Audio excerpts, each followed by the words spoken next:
It's a deceptive world. You got to be on the lookout, because if we're not careful, the U.S. could become an occupied nation. I mean, could you imagine if the Russians took over the U.S. or Muslims or some of them little Chinese fellas? I'm telling you, it could happen and people wouldn't even see it. I'm glad to see patriotism on the rise. I'm getting my 4th of July playlist ready. Do you know what Israel's national anthem is called? Isn't it just Israel's national anthem? Oh yeah, here it is. Ooh, it's time for Fox News. He's an anti-Semite. He's a dog. What'd he do? He barked at my flag. I gotta call someone. No new wars. This is something different, my guy. Rapture, end times. Prophecies are unfolding. Yeah, hi, do you have room at your shelter? Okay, yeah, I'd like to turn in my dog. No, he didn't bite anyone. He did something worse. Mm-hmm. Do you euthanize? Well, can you? This Bible sucks. Do you have a Schofield reference Bible? Thank you. This one is much better. Wow, this is beautiful. We could use a data center here. End times are near. Did you hear Trump's approval ratings at 99%? Where? In Israel. Proves he's doing a great job for America. I love the new direction TPUSA is going in. If Charlie Kirk was alive, I guarantee he'd be for war with Iran, and he'd be against Thomas Massey, his favorite congressman. And he wouldn't be friends with his friends Candace and Tucker, and he would have went back to pro-Israel causes that he turned his back on. To think he'd have the same views that he had when he was alive is totally naive. Right? No, he's delivering on all his campaign promises. And I think the swamp is fully drained. Let me read this to you. We firmly reject the false and dangerous narrative that criticism of Zionism constitutes anti-Semitism. Anti-Zionism is not anti-Semitism. Judaism and Zionism are not synonymous. That's anti-Semitic. Who wrote that? A Jewish rabbi. Well, you got yourself an anti-Semite right there. The rabbi also says Zionism is antithetical to Judaism. The Jew hate Israel. The Jew hate Israel. The Jew hate Israel? Ooh, roasted him. Laura Loomer is quite an intellectual. Of course, Thomas Massey lost, and let this be a lesson on what happens when you're disloyal to Trump. I love being loyal to a person above all else. Like, is there anything more important to be loyal to? Keep that to use as a rag. I need it. What do you think about people that don't want to send foreign aid to Israel? Oh, that's not pro-America. And that's certainly not America first. How is continuing to send $13 billion every year to Israel America first? Because that money is in America first, and then it goes to Israel second. So by definition, it's America first. It's good to be a patriot. It's the Homeless Left with Matt Weinglass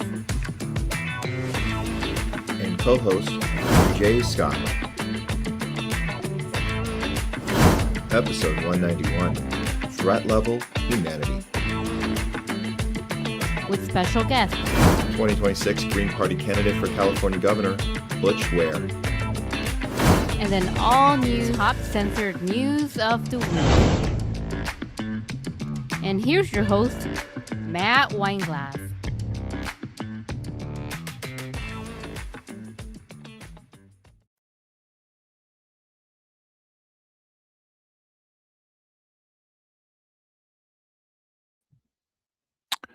All right, here we go. Welcome everyone to the Homeless Left. We're back. We took Tuesday off. There's a lot of stuff happening, guys. We want to catch up with you. We want to thank you all for being with us here today. We've been trying to put some tech together here. We got a little different setup than usual. So we're just bear with us if we have any tech issues along the way. We always get through them. As you guys know, you've bared with us this whole way. But this is what we're doing here, guys, and why we have to show up whenever we can. And we're here, and thank you for being here, whatever platform you're following us on right now. Thank you for being there. We're trying out something new on Twitch. It's kind of brand new. It's I guess there's some people on there, so we're going to see if that goes. If you happen to stumble on Twitch, thanks for tuning in there. Our Rumble channel, we are now officially at the 3-year mark. We've done this 3 years. It's a happy birthday for us. Moving into year 4 here. Did not think we would make it this far. Not at all. It was never the plan. The plan was just to try this space out, see what it felt like. Being that, coming from LA, being in the Hollywood arena, everything that went to crap during the Hollywood, I would say the shutdown was the COVID stuff, and then all the strikes and all the other stuff as far as silencing people, people in the artistic community, championing censorship, championing war with Ukraine at the time, everybody, and they're still doing that one as well. And then you have the genocide in Gaza, and nobody around here is speaking up for what's right. So we have to come into the space where we find you guys. We find ourselves homeless from the place that we thought we were part of, the group, the club, the good guys versus the bad guys. That's what we grew up with. And you probably found yourself in a similar situation, whatever tribe that was, where you were told to get in line, you were told to shut up, don't ask questions, don't question the good guy team. They're trying their best. We're getting to it. The things that you want, don't worry, don't be selfish. We have to beat the bad guy first. That's the number one objective. And if you speak up and you have a problem, you're hurting us and you're just helping the other guys. And so we're kind of done with that. That's not how it's supposed to work. That the way it's supposed to work is we're all supposed to have a voice. We're all supposed to hold people accountable. We're supposed to be able to punch up, not punch down, not be angry at each other, at our neighbors that you voted for the wrong person. We're kind of over all that voting for the wrong person stuff. What we're talking about is non-tribal, a non-tribal approach to news. That's the show, The Homeless Left. It's also a non-tribal approach to life in general. This is a kind of a new mindset. And if we're able to discover what that feels like, not just in how we look at politics and how we look at the daily news cycle, which is incredibly insane these days, incredibly insane. But if we can get to the point where we can have the strength and ultimately the courage to rewire ourselves and to look back at maybe things we got wrong, that is an accomplishment. That is something that in and of itself is something that can be not just celebrated, but identified and inspire others to do the same. So we continue to do that. We continue to look at the world with critical thinking skills, which we all have, but we just have to get access to them again. So the way you do that is you take off the tribal goggles and you start opening up your mind back to the place that you used to have before all this, the world got crazy or whatever, everything falling apart and the AI takeover and the Zionist psychopaths running everything.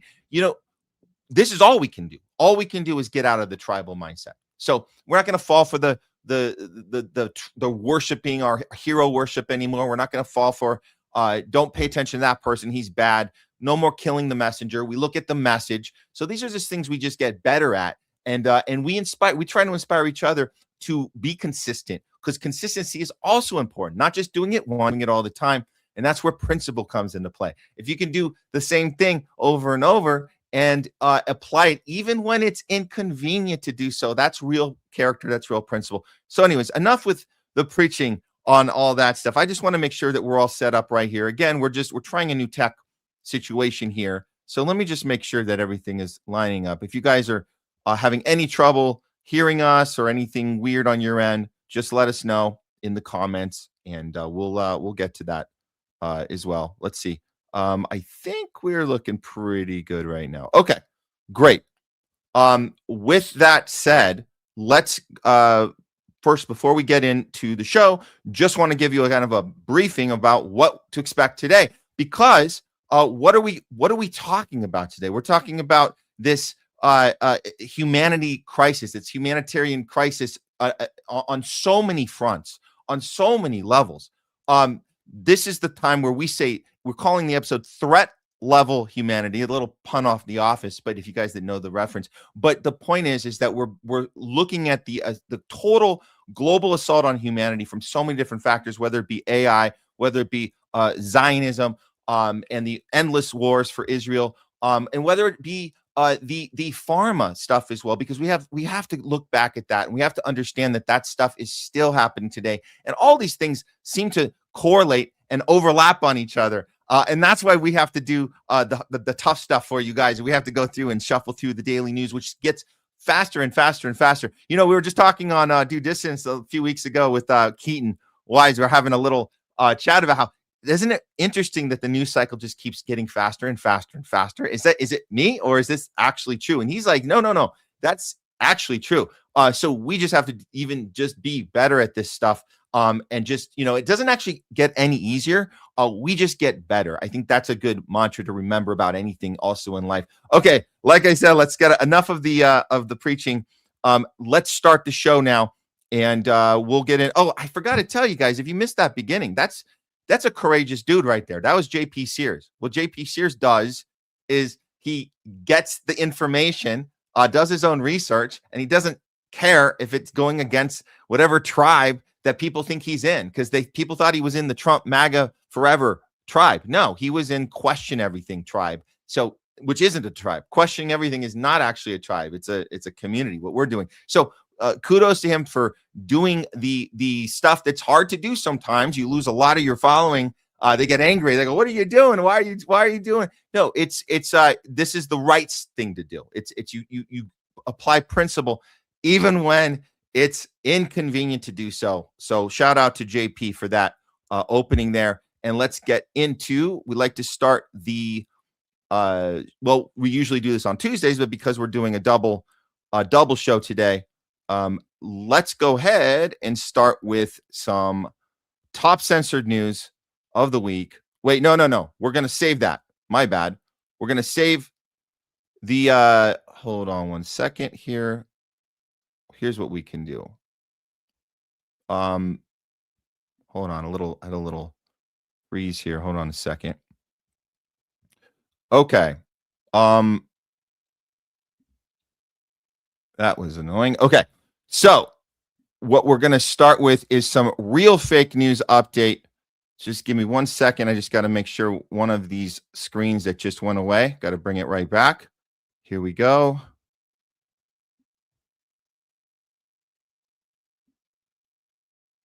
Okay, here we go. All right, we're going to get to some real fake news update right about now. Here we go.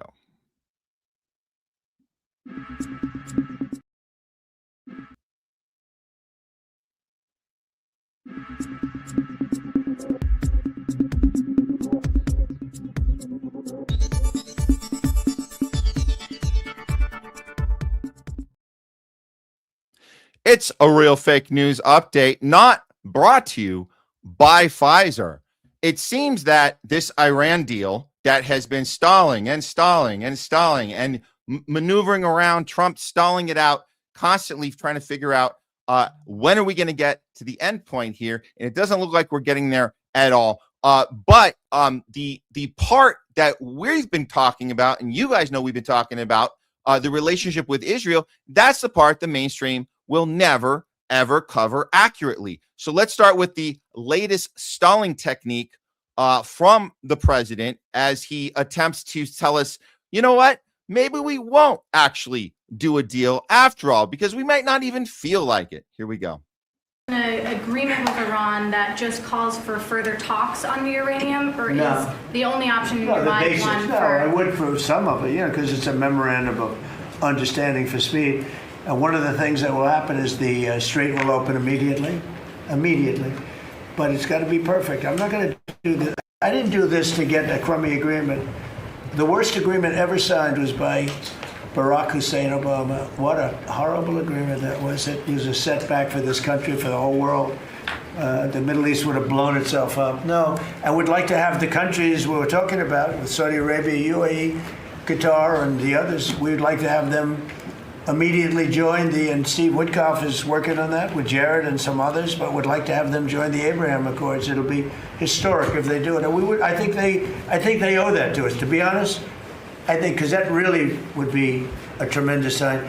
And I think those countries owe it to us. Steve, are you going to get them to sign? We're definitely pushing it, Mr. President. I'm not sure we should make the deal if they don't sign. You want to know the truth? if they don't sign to join the Abraham Accords, I don't know that we have countries in there already. UAE, great countries, bold countries, and it's turned out to be so good, so effective, and so we're requesting strongly that they join. It'll be great. It'll be great for Saudi Arabia. It'll be great for Qatar and Kuwait, the whole group. So the Iran deal might be contingent on more countries joining the Accords. I don't want to say that. I'm not going to give you what's contingent, what's not. I can say that we can make a good deal right now, but maybe not a great deal. And if it's not a great deal, we're not making it.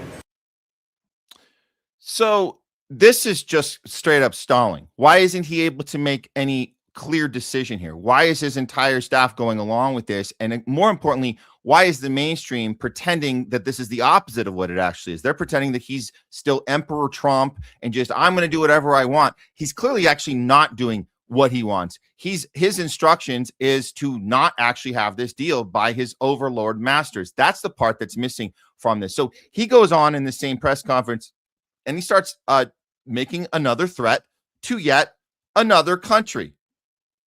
Of time. No, the strait's going to be open to everybody. And who would control it's it? international waters.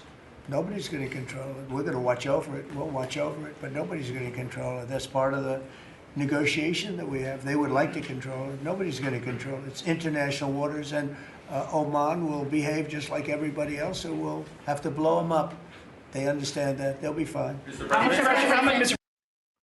What? Huh? Blow up? What? This is okay. So again, with leaving out the relationship with Israel, this could seriously look like a guy that's sick with power and obsessed with just going around doing whatever he wants. Again, I believe this is another stalling technique, but let's see how CNN covers this latest threat. Statement. We're certainly used to shocking statements from this president, but to attack one of our strongest allies in the region, I think we've had an agreement with Oman since 1833. I mean, this is one of our longest standing allies that has been critical, not just for our defensive purposes in the region, but also just with diplomatic ties and getting towards this ceasefire. It's countries like Oman, Qatar, UAE, Saudi that have really urged the United States to take this ceasefire agreement. So insulting our allies like that, threatening to blow them up, doesn't help with our diplomatic ties and frankly creates a lot of uncertainty in the region, because you might see countries like Oman say, okay, the United States is no longer a reliable ally. I'm going to cut a deal with Iran because at the end of the day, my economy is being impacted. My military is being impacted. We just cannot sustain this war. And so you might see some countries want to cut a deal with Iran to just get the strait open. Again, leaving out a very important part, but let's see if there's actually someone that wants to discuss this. Of course, we know who is very good at making this distinction as far as what is actually happening here, why all of the additional threats and stalling out. Well, Professor Morandi, he's actually going to expose what we already know, but more people need to hear this, that Trump's administration is using these fake peace talks, which have all been fake, to secretly conspire with Netanyahu. Let's hear it. For the 12-day war last year, they were negotiating with Iran, and it later turned out that that was all a facade and that the Americans were secretly conspiring with Netanyahu to launch a war. And this war, too, was carried out and begun as the Iranians were negotiating with the United States. So the Iranians are under no illusion that the United States is a deceitful regime and that it cannot be trusted. And that's why Iran's armed forces are fully prepared for a restart of the war. And if that happens, of course, I think we will have a global economic depression that will become inevitable. But as things stand, if the United States yanks hard on Netanyahu's leash and ends the genocidal strikes in Lebanon, and stops its unprovoked attacks against Iran, then the global economic crisis can gradually be eased. But it's up to Trump and Netanyahu. Unfortunately, that's not going to cut it. As far as this is not basically where we're at now. Is we need to go see what they're saying. Yes, what are they saying in Israel? What are they saying in Hebrew? Well, unfortunately, this is the messaging coming out of there. It looks like Israeli Minister Ben Gvir says Trump's deal with Iran is bad for Israel and that Israel will not allow it. Wait, hold on. Let that sink in. And remember this clip next time somebody claims that a factual conversation about the Israeli government's influence in DC is off limits. Well, it has been off limits. That's the point. The mainstream is intentionally keeping it off limits. Some people have been speculating about it, but if you really want to get the truth, just look directly at the thing being said. Here we go.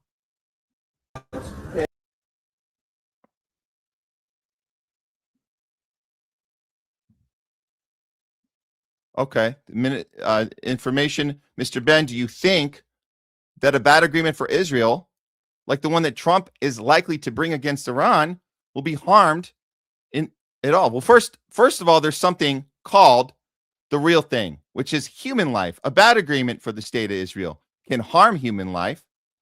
I know that Prime Minister Netanyahu and all of us, the members of the cabinet, both a small cabinet and a large cabinet as the government of Israel, cannot allow this to happen. Wait, what? Did he just say cannot allow this to happen?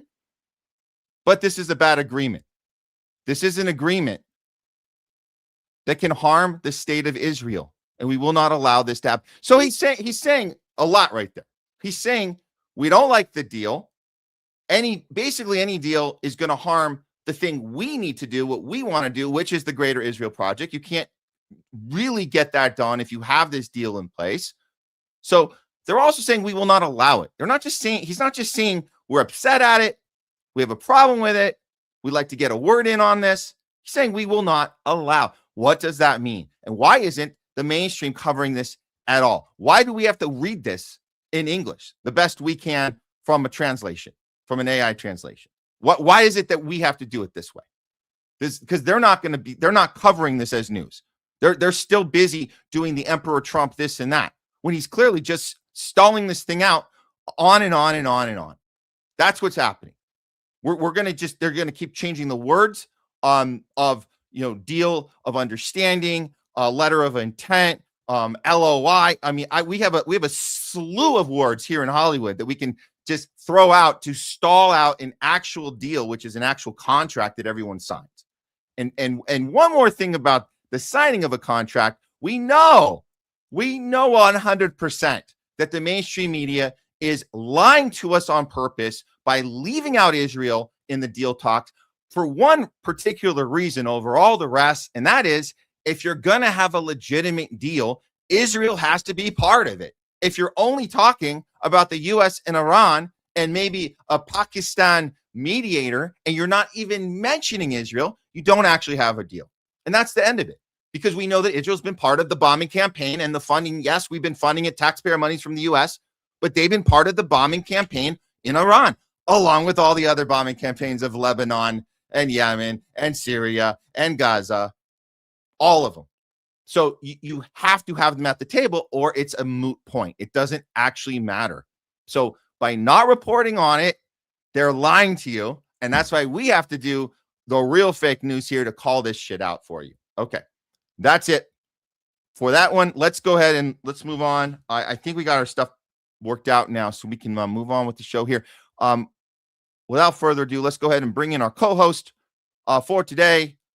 Here he is, Jay Scott. What's going on, Matt? Happy Thursday. How's Miami treating you? It's been interesting out here, man. I wasn't sure if we were going to pull off the show with some of the tech issues, but we put it together, and here we are today.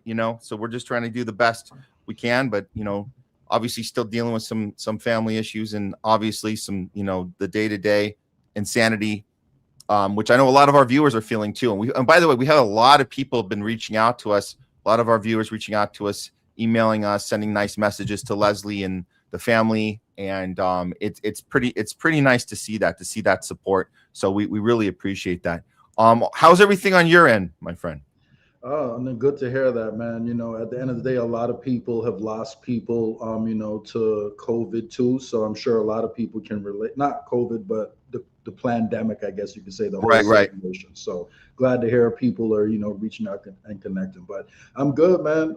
You know, just excited to go to South Florida later this year, actually. I'll be going for a Bruno Mars concert. So a little bit more of a lighthearted trip, you know, I'll be making over there. But yeah, for sure. Looking forward to hopefully doing some traveling as long as these flights don't get canceled. Because I did actually speak with my cousin, and she was telling me who works for the Atlanta airport, and she was telling me that you know, rumor is jet fuel could be an issue, so we may see some canceled flights later this year. So fingers crossed that doesn't happen. I know a lot of people love talking about their travel plans and the next place they're going, but yeah, if this keeps going the way it is, people's normal may not be as normal. You know, so we'll see. But people can't even imagine that right now. That's the scary thing. Everyone's just kind of going on with their lives, not really paying attention. But there could be big changes coming if this isn't resolved. So yeah, for sure. And a little travel tip I figured out, when you know how all the airlines are trying to make up for the fuel, and they're trying to do all these excess charges and bags, and you can't even, they're charging for carry-ons now. So here's a little tip, guys, because they're all charging for carry-ons now. But the thing they can't charge for, or at least they're not yet, is a personal item. So the way you can get away with a carry-on as a personal item is a backpack. So I took the everything I needed in case we're doing the show. I took everything on one backpack, called it a personal item, and didn't have to pay any of that upgrade. So you guys just try that. Just it's cool. Like, there's some backpacks where you can put a lot of stuff in it. As long as you walk in and you got the straps and you have nothing in your hands, they don't bother you. So maybe some of the airlines do, but that's a little travel tip if you guys want it. That's a good tip. I'm telling you, the way these airlines are going, it's only a matter of time before they start charging you for the peanuts too. Pretty soon it'll be, you know, they $2 if you want some of those peanuts and all that. They are charging. Tree fitting. So they are charging for the man. They don't. The only thing I think the only thing free complimentary is water and coffee and tea. That's it. Everything.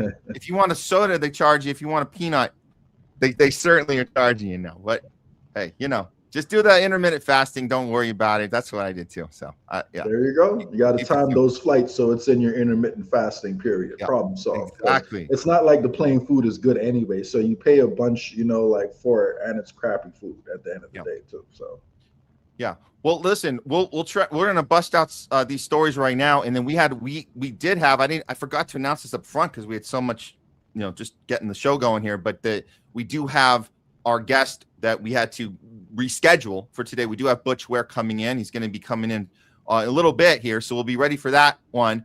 And yeah, we're just excited to have that discussion, and it's good that, you know, we have a lot of stuff to cover here with you as well, Jay. And I just want to say, you know, with that said, just let's hope none of my tech fails here today. I'm going to try to go. I'm crossing my fingers. Everything goes well. We have that interview with Butch, so I'll be ready for that. But let's see what we can do right now. And if for any reason, if the screen, you know, whatever, if you see anything on your end, send me a message or let me know, and we'll try to reboot it. But I think we're good. We're looking good right now, I think. So it's smooth right now, man. In fact, there was a couple tech issues last episode. You started slowing down, so I wouldn't worry about it, man. I think you're in a good spot, so it'll be smooth. Okay. All right. Well, let's get on to this first story. This is the headliner today. Oh boy, it looks like we have an official new threat category. That's right. We got a new term coined. We've got all the rest of them before. We've been called all these horrible things, dangerous extremists. Well, they got another dangerous extremist. Particularly, you are now a violent extremist if you are anti-tech. And whatever that means, it's everything we've been doing on the show. And you guys know what that means, to challenge tech, to challenge AI in any way, the power behind it.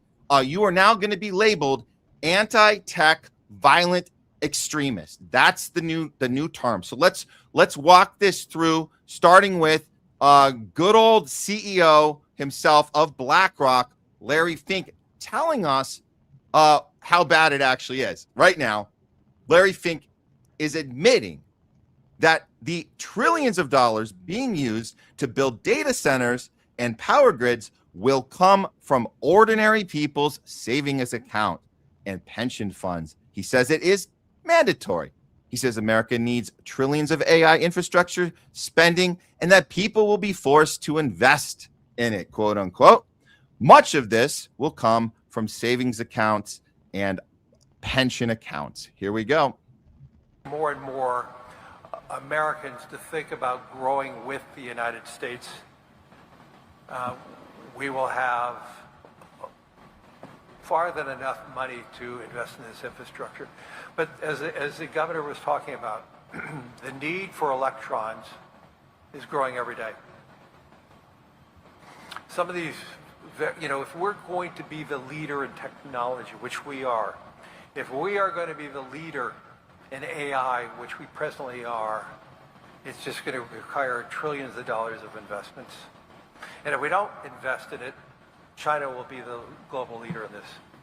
And so to me, it's not whether, this is a must.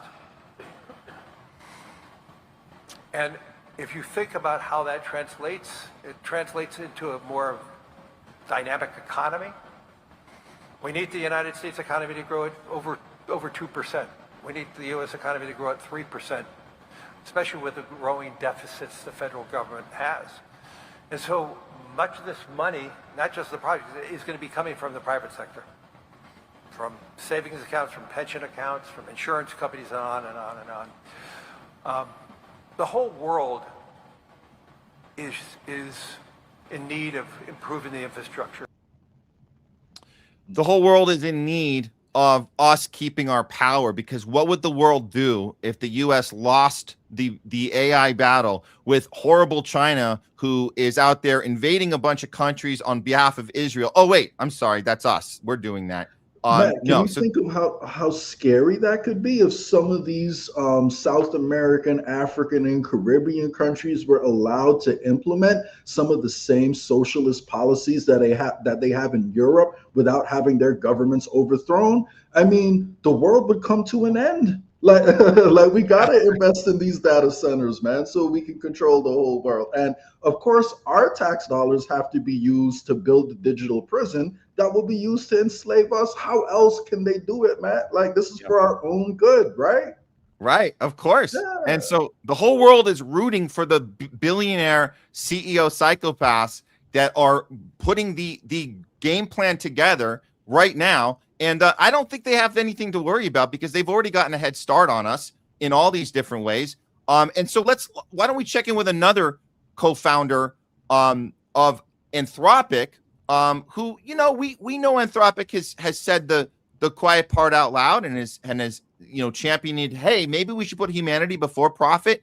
And they've been punished for that. But this is the co-founder. His name is Chris Olon, and he's going to warn us right now that AI will displace human labor at a catastrophic global scale. This isn't coming from us. This is coming from the people that actually make the stuff. Here it is. The first is our duty to the global poor.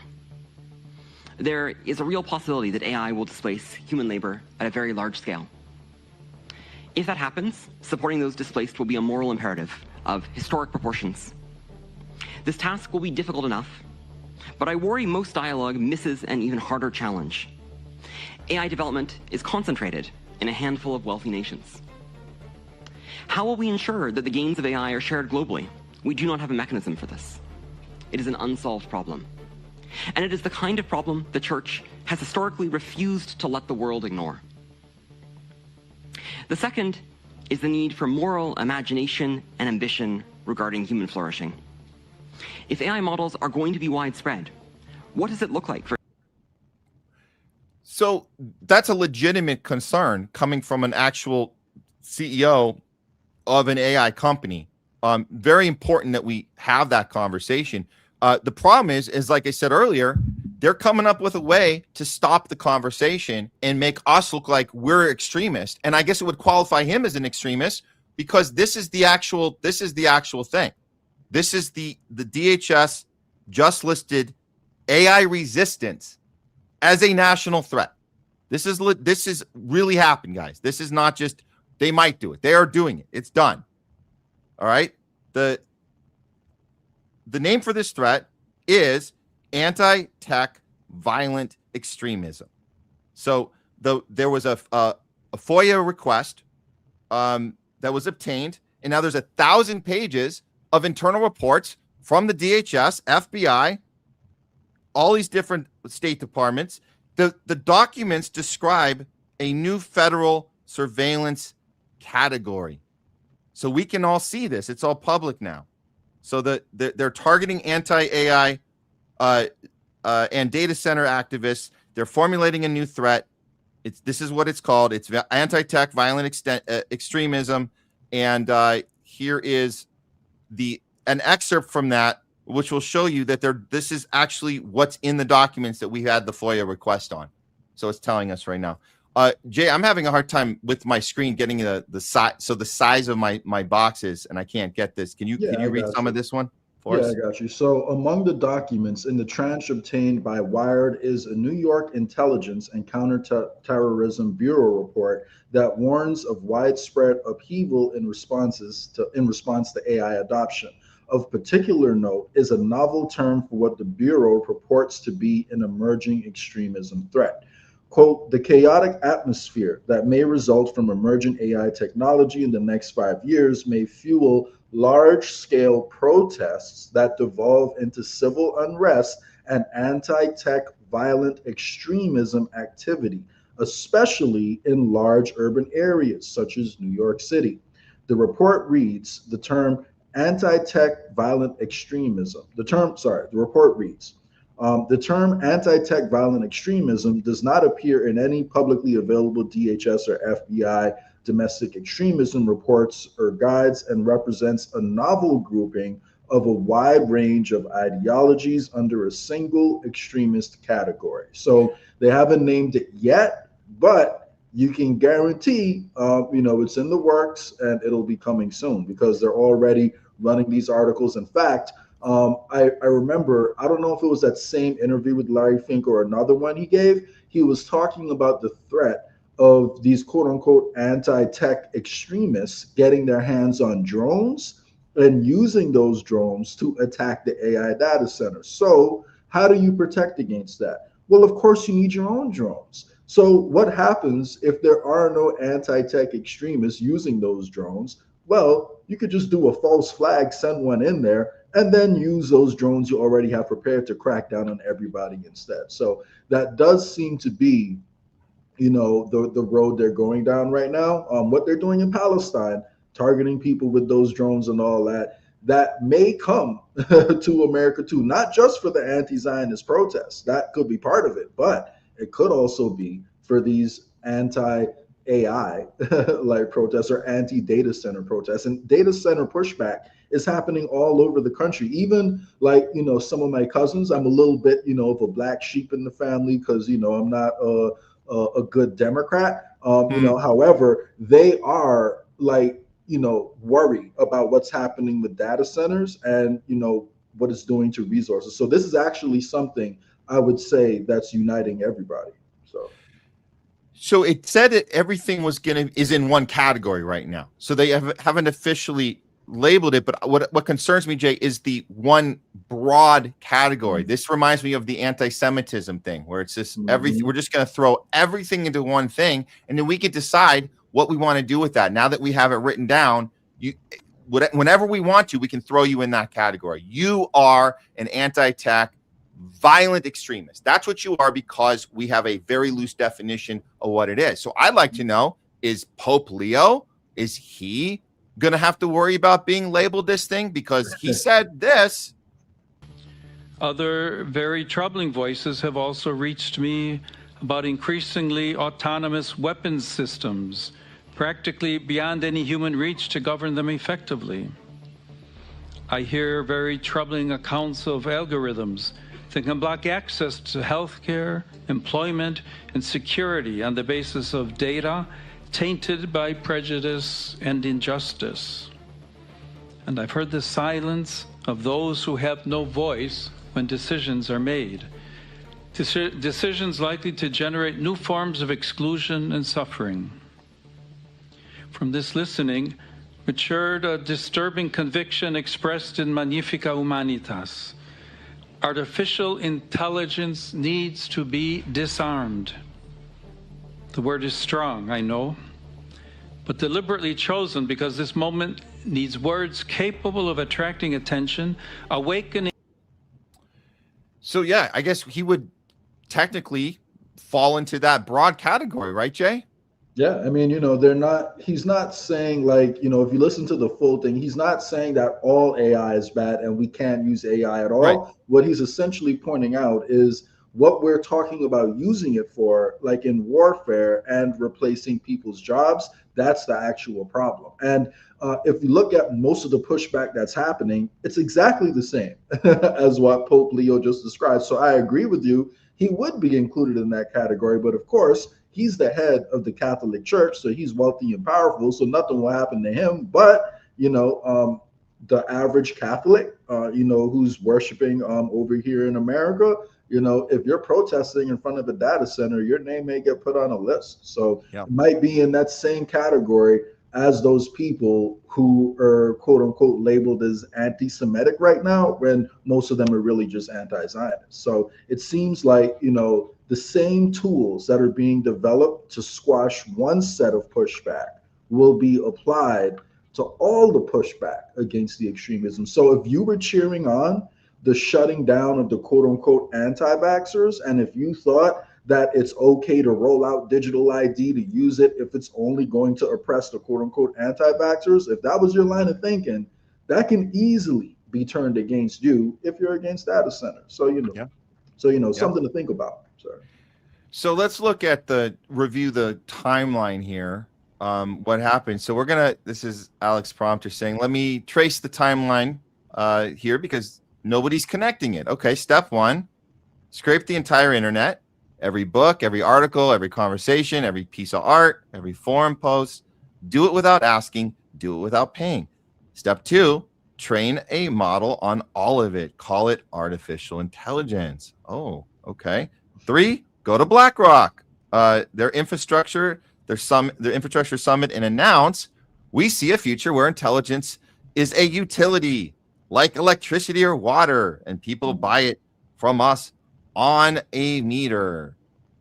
So step 3 is where you sell people's own knowledge back to them on a meter. They took the collective output of human thought, they compressed it into a model, and now they want to charge you by the token to access a version of what you and everybody you know already created. One Reddit user put it perfectly. They stole all this data from us, the people, our life's work, creativity, art, by devouring the internet and blowing through all copyright laws. Now they want to sell it back to us in the form of a utility. Imagine if somebody photocopied every book in the public library. What are those? We don't know. No. Imagine that. That was a free place to get information before Google, right? They burned down the library and then they opened up a subscription service for the copies. That's the metered intelligence business model. And they're pitching it in its infrastructure, instructive investors as though they invented water. So here we are. This is the Altman. This is what they're referring to. That's step 3. This is Sam Altman, and we covered this when he said this the other week. And I think the business of every other model provider is going to look like selling tokens. They may come from bigger or smaller models, which makes them more or less expensive. They may use more or less reasoning, which also makes them more or less expensive. They may be running all the time in the background trying to help you out. They may run only when you need them if you want to pay less. They may work super hard, spend tens of millions, hundreds of millions, someday billions of dollars on a single problem that's really valuable. But we see a future where intelligence is a utility like electricity or water, and people buy it from us on a meter and use it for whatever they want to use it for. They may come from bigger. There it is. Yeah, pretty soon you won't even be able to research stuff yourself. They're going to shut down, let me not say pretty soon, but the ultimate goal is for them to just have you ask their approved AI that'll give you approved answers on every topic. And they want to remove our ability And first they're going to start by, the brain rot method, which is essentially renders us incapable of researching stuff ourselves because we become so dependent on the AI. So once that brain rot sinks in enough, then they can just strip it away from us without really informing us, because people won't care about it that much because they won't be using it. So that does seem like the ultimate goal. So I do want to, circle back to, a quote in that tweet. And they were talking about how our data is being used to fuel this, right? And that's why I really do, I don't know if I bring this up every time we talk about it, but I want to make a point to do it. There is actually a solution to that part of it. And the solution is that we own our digital footprint.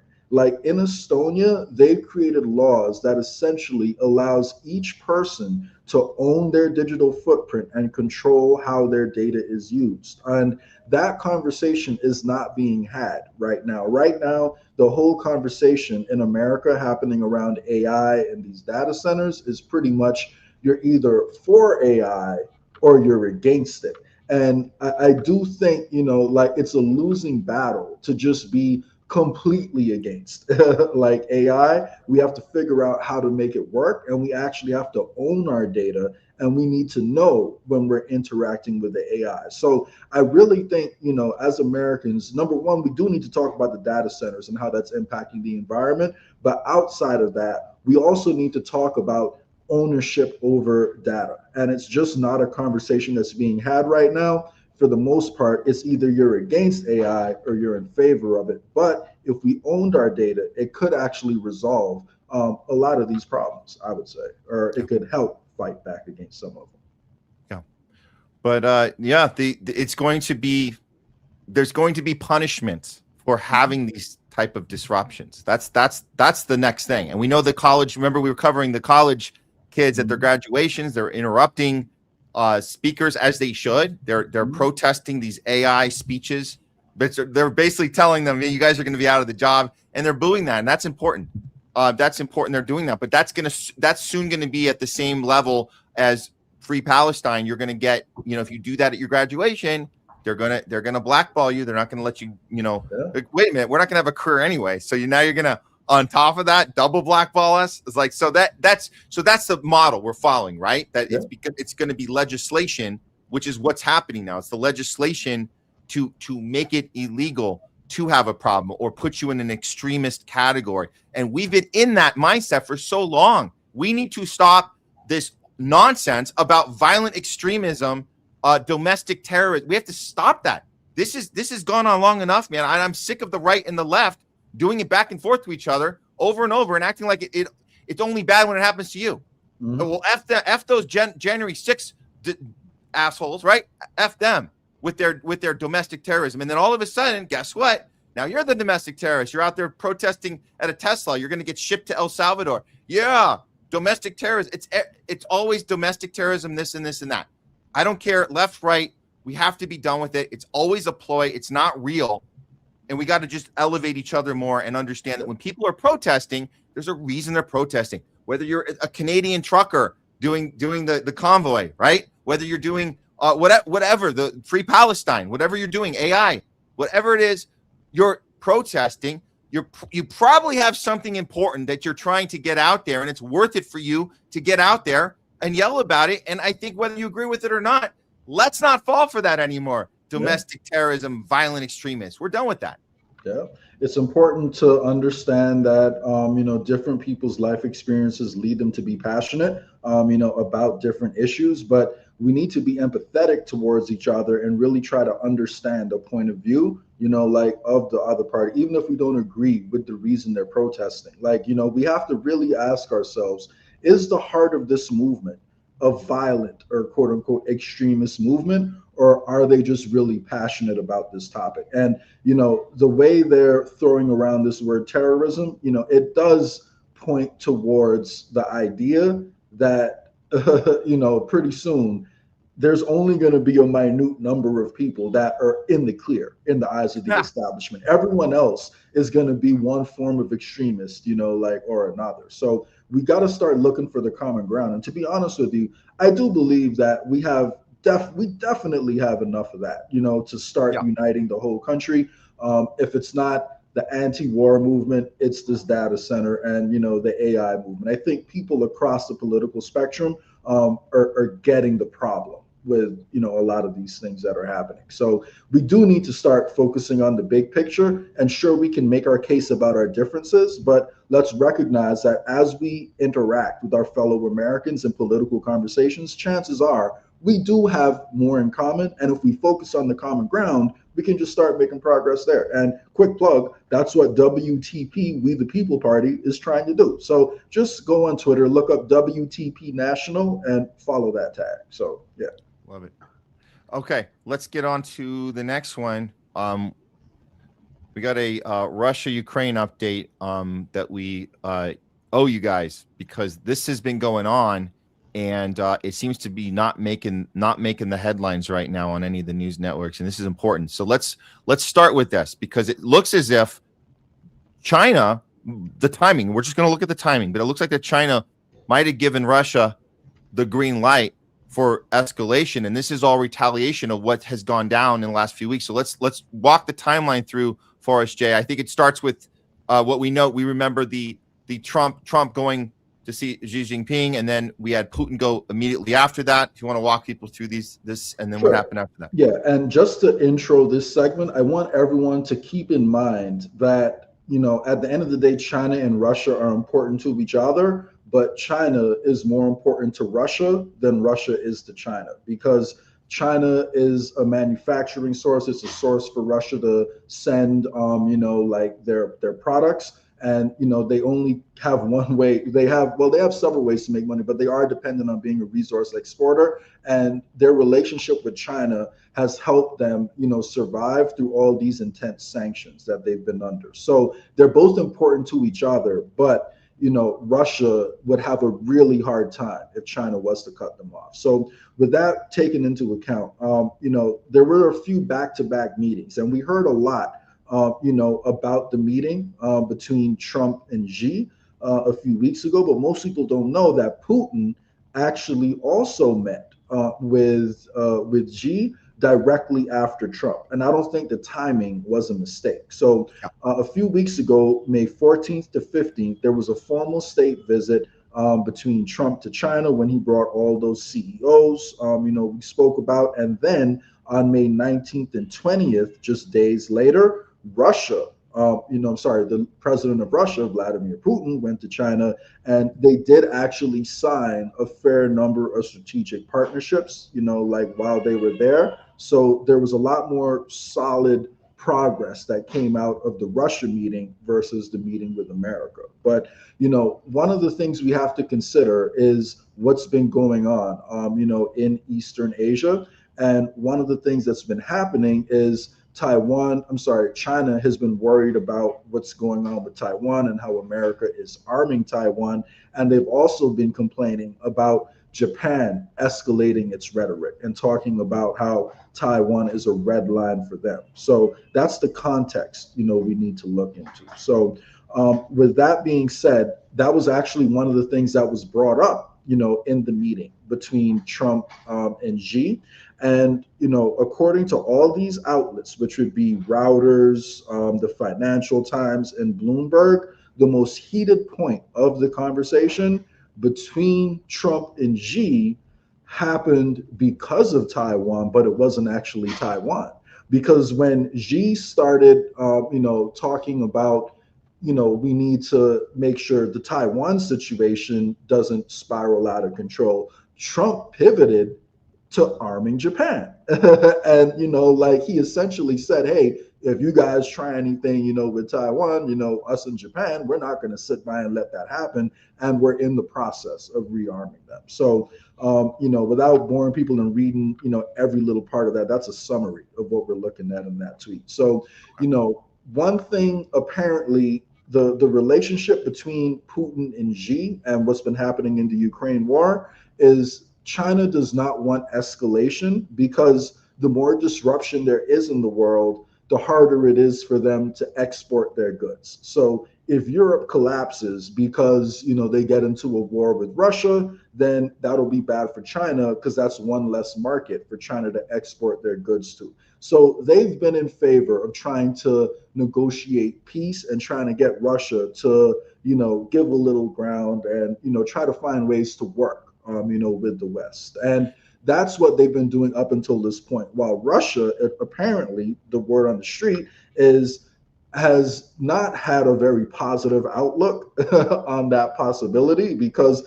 they've been betrayed so many times by the West, and they no longer feel like they can trust the West. So they have been trying to tell China, hey, the West cannot be trusted. They want blood. They're going to stab you in the back anytime they pretend to make a deal with you. So this is pointless. But apparently China has been trying to get Russia to take it easy. And following the meeting with Trump and Putin, we are seeing, signs that maybe China has started to accept that argument, from Russia, because right after those back-to-back meetings, we've had, tremendous escalations, which aren't really being covered that much. Well, let's start with this one. If you guys didn't know, Russia has blamed Ukraine, vows retaliation as 16 killed in strike on student dorm. Now, this is obviously, we know how this works. We know the messaging, the mainstream messaging is that Russia's making this up. We're protecting Ukraine on this, but no, clearly this happened. If you guys didn't even hear that this occurred,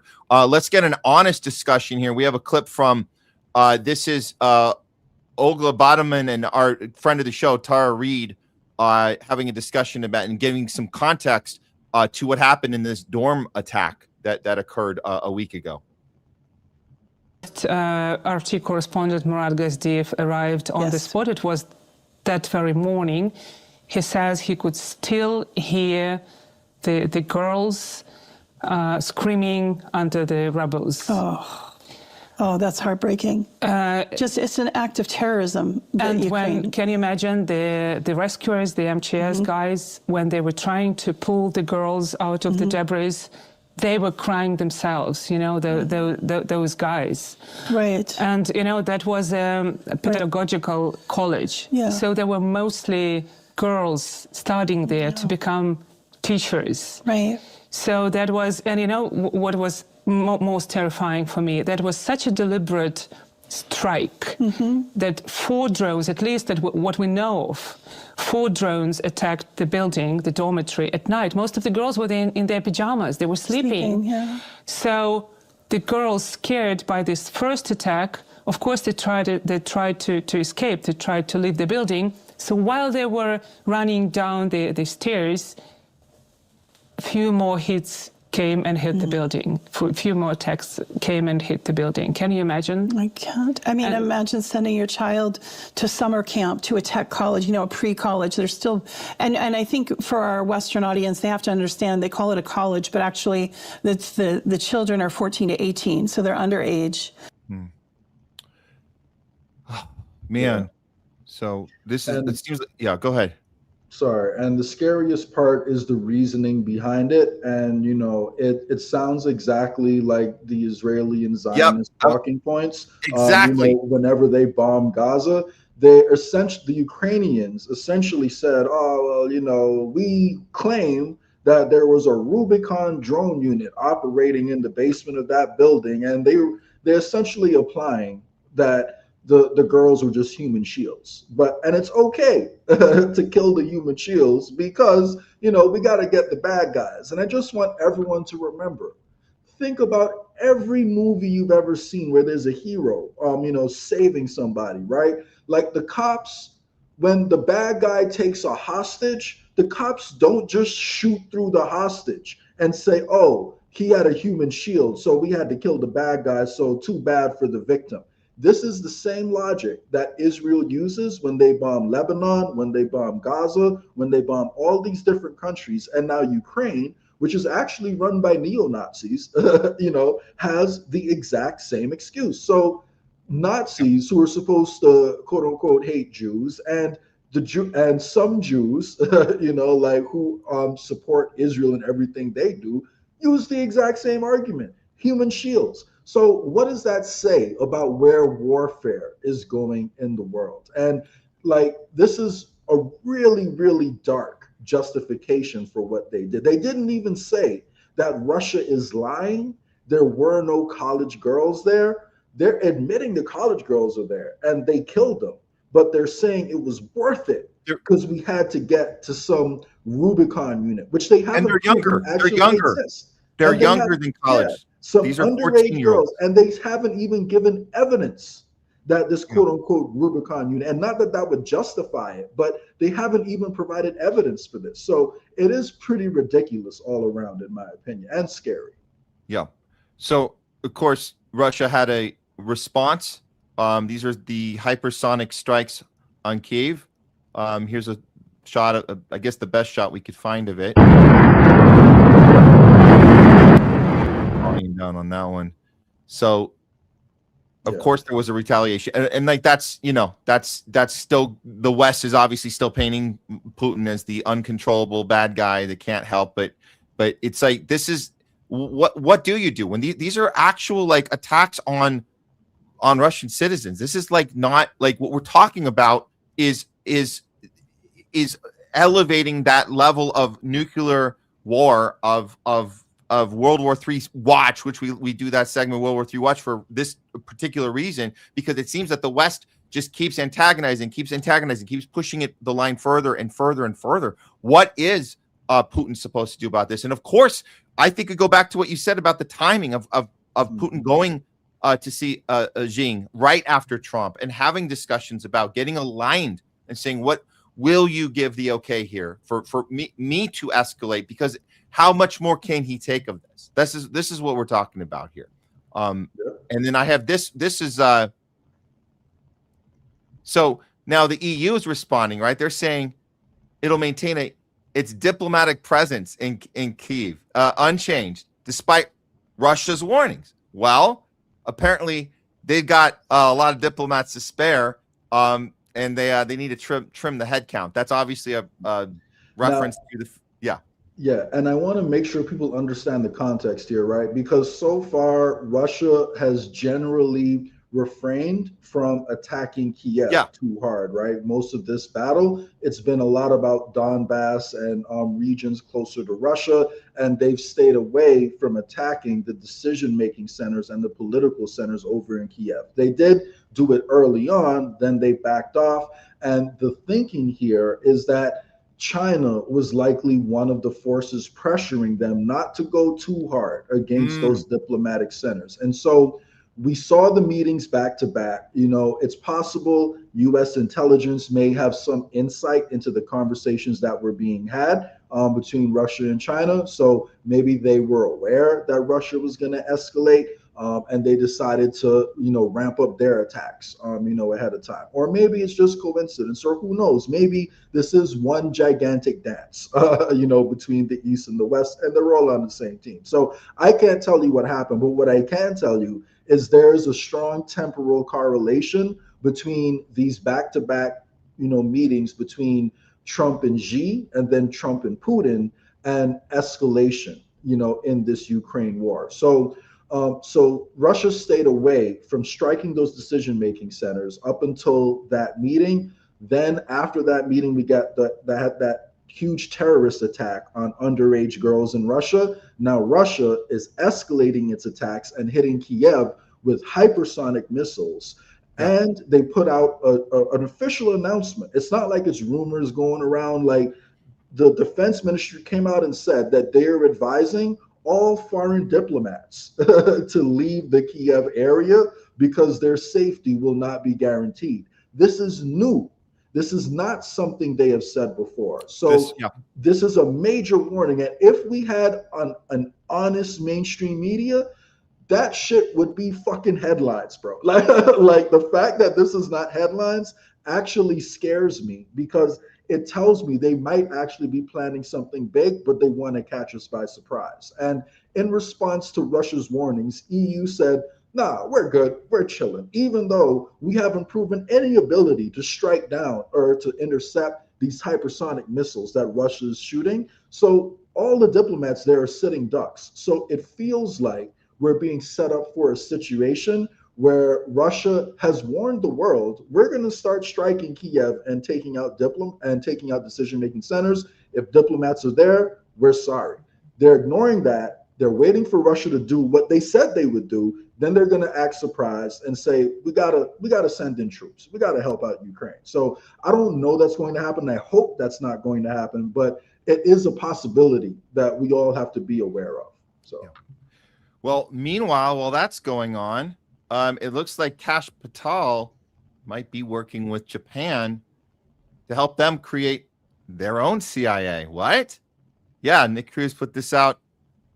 They're working, together with Trump's team to create Japanese CIA, the first centralized intelligence agency in Japan since the age of Imperial Japan. They plan on engaging in foreign espionage and prepare for war against China. Oh, I can see them salivating at the mouth right now. Here's Nick Cruz's report. I think he did this with Hotspot. I think so. Yeah. Yep.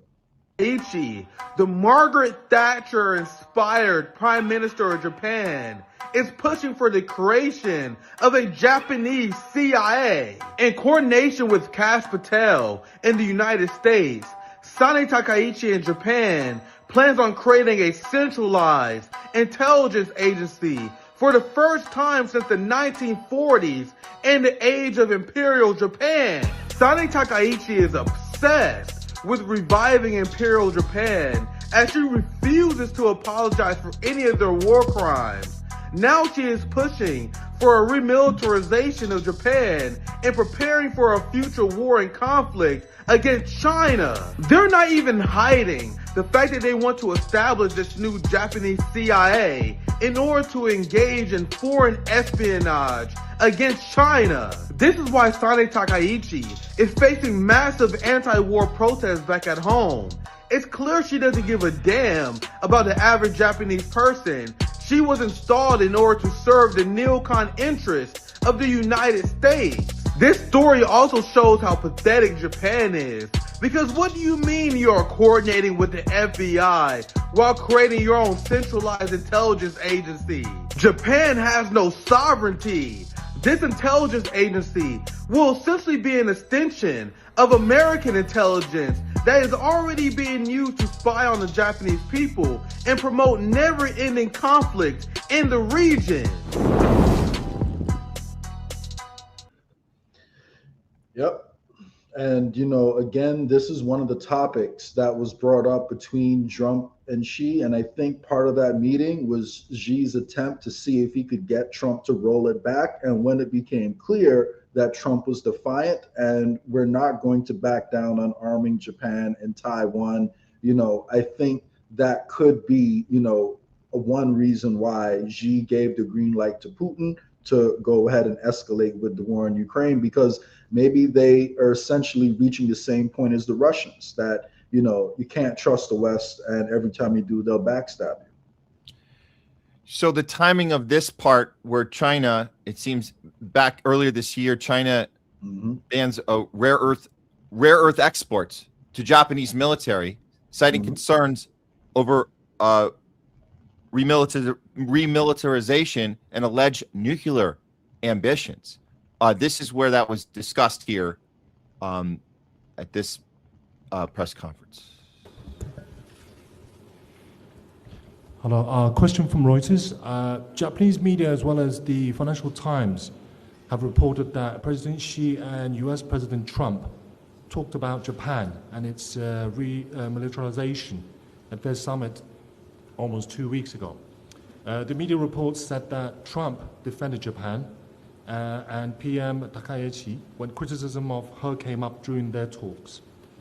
So was Japan a topic during the summit between Trump and Xi? If so, what was the discussion focused on? Thank you. On the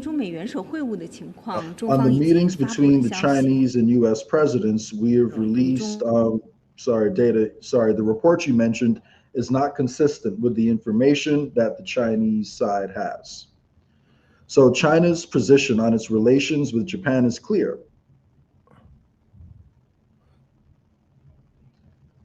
Yeah. So long story short, she went on to explain that Japan. they're restricting rare earth exports, like to Japan at this point in time.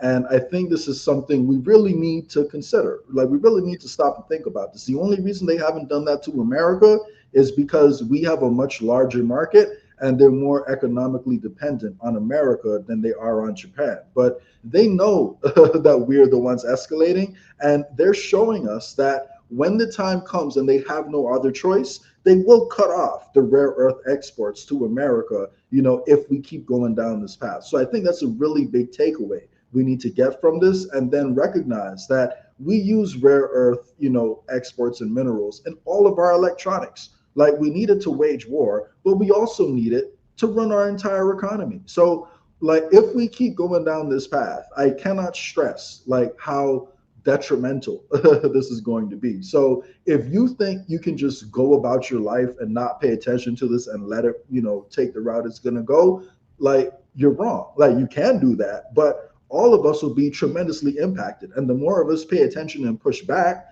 the more likely it is that we can stop it from reaching that point. But that is the steady march, where we're going. And our foreign policy is going to take us to a place where it sets our internal situation back possibly decades. Yeah, man.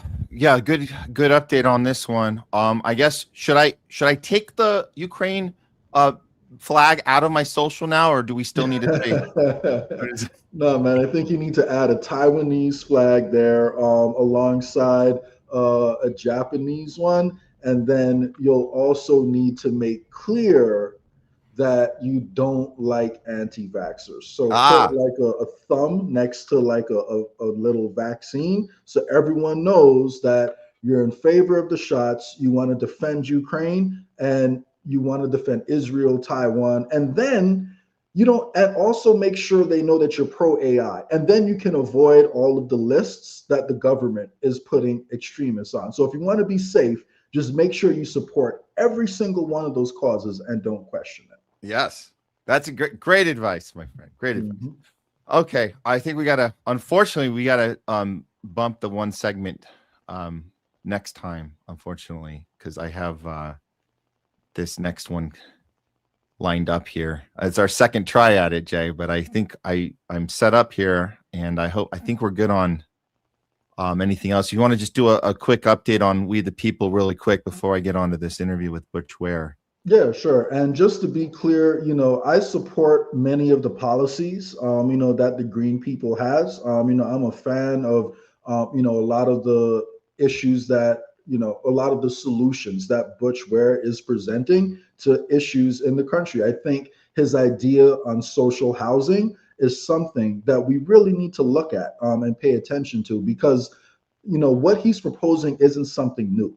And they might try to tell you that, any socialist housing is going to wind up looking like, Section 8 housing over here in America, and it'll be low quality, bad housing. But the truth is, in Vienna, Austria, which is not considered a communist or a socialist country, they have the majority of their people live in publicly funded housing, and it's some of the best housing in the city. So you wind up with a situation where, the way it works is your rent is capped at a percentage of your income. So you wind up having a situation where doctors live next to janitors, and everybody gets along because it's high quality housing, and it's a good solution for everyone. So Butch is talking about, that as a possible solution to what's happening in California, and not enough people, I believe, are discussing like real solutions to the homelessness crisis. So I 100%, support having that conversation and looking into his solution more. Of course, I'm in favor of Medicare for all. We've been talking about that for a long time. And overall, just coming up with a fair tax system. So what I'm about to say is not a knock on the Green Party, but at the end of the day, in my opinion, is that the Green Party can be a little bit polarizing also on some social issues. And we do need, a party that is able to bring people together around that common ground. So I encourage people to vote third party as much as possible, but I also encourage them to look into how we can build those bridges with people who we may disagree on some social issues with, but we still have a lot of common ground with. And the way that the We the People Party does that is we essentially decentralize power as much as possible. So the voters and the party members are the ones who set the agenda and control what happens in the party, not a centralized committee of people at the state or the national level. And that's the way the Democrat Party is set up. That's the way the Republican Party is set up in terms of centralization of power. And to the best of my understanding, the Green Party does also have a very centralized setup too. So I agree with the majority of their policies. However, I do think, people can do two things at once. You can support good candidates, you can support the Green Party, and you can also look into joining movements that will bring people together and unite around the common ground. And in my opinion, the We the People Party is the best way to do that because it empowers people and it focuses on the common ground, if that makes sense. All right. Yeah, definitely, Jay. Thank you for your input on that. Thanks for today. And we'll stay in touch about next week. And we're still playing it day by day here, but appreciate rolling with the punches with us. And yeah, man, staying on the A game best we can. For sure. All the best. Nice work. Appreciate you keeping it going even while you're on vacation. I'm looking forward to watching that Butch Ware segment. So shout out to him for everything he's doing. I'm a big fan of a lot of the issues he's raising and the hard work he's been putting in. So catch you later, Matt. Awesome. Okay. Talk to you later. All right. Oh, shoot. Okay. So we are ready for our next guest. We're really excited about this one, guys. He is a professor of history, lifelong educator, activist, scholar, and organizer who is the Green Party's presidential nominee, Jill Stein's running mate in 2024. You guys remember that in the general election. He's now currently running for California governor to replace Gavin Newsom in the upcoming primaries here next Tuesday, the California primaries. Please welcome to the show, Dr. Butch Ware. Great to be with you.